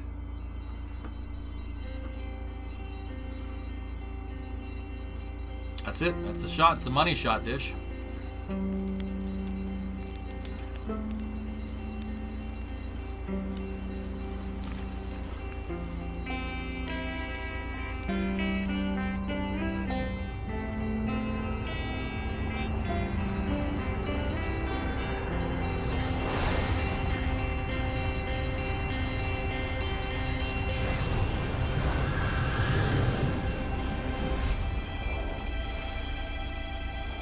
One more thing. I don't know if this will work. All right, I'll look. Oh, we saw that. ESA, yeah.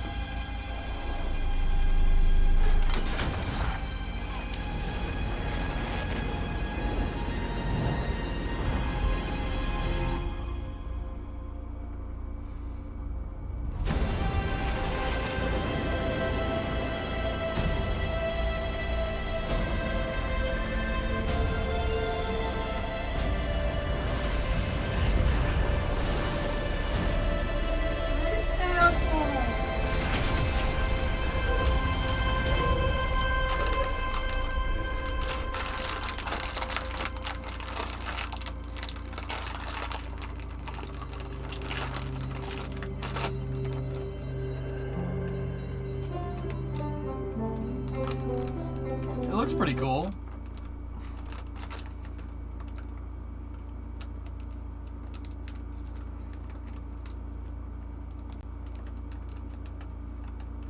Yeah, Jade, it's definitely interesting. Cut it? I don't have mine. This? She doesn't want that.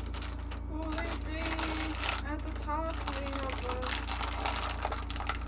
Oh, man, that thing is really stuck together. Do I need to go get scissors? Yeah, just cut right above, like right there. See that? Sorry, I'm not the big strong man. They should put vodka into these. Why don't you? Because I don't have any. But that's by design, so.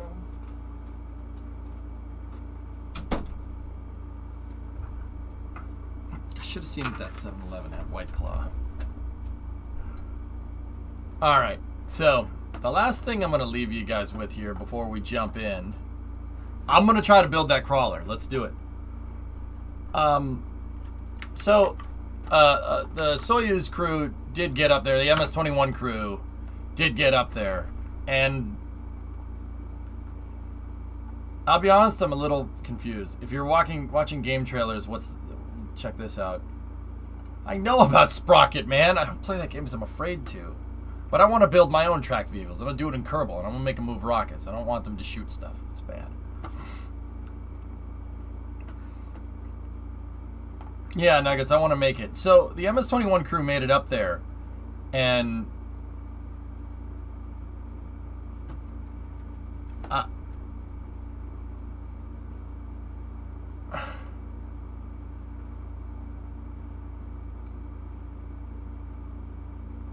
I don't...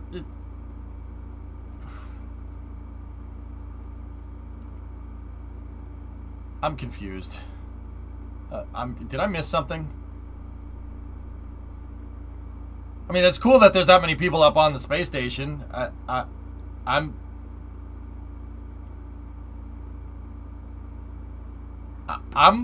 confused.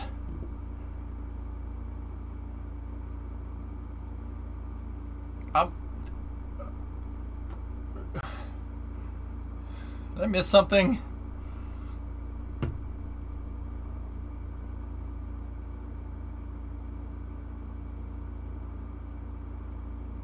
Officially, they just had too much yellow fabric sitting around and it needed to be used.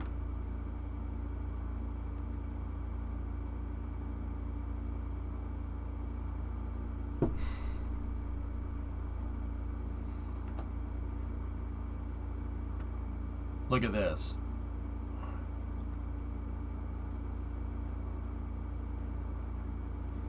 Oh, it's their university colors from the university that all three of the guys graduated from, which, yep, they're, okay.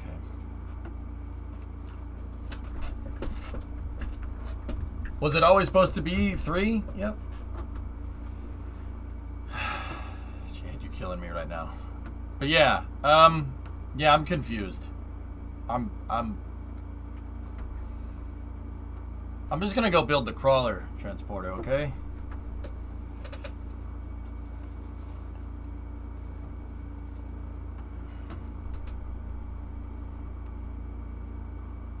Yeah, Nazarick, it's confusing.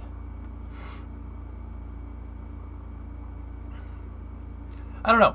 I'm not gonna ask questions. So I was MS-21 did make it up there though, which is good. So let's go play some KSP.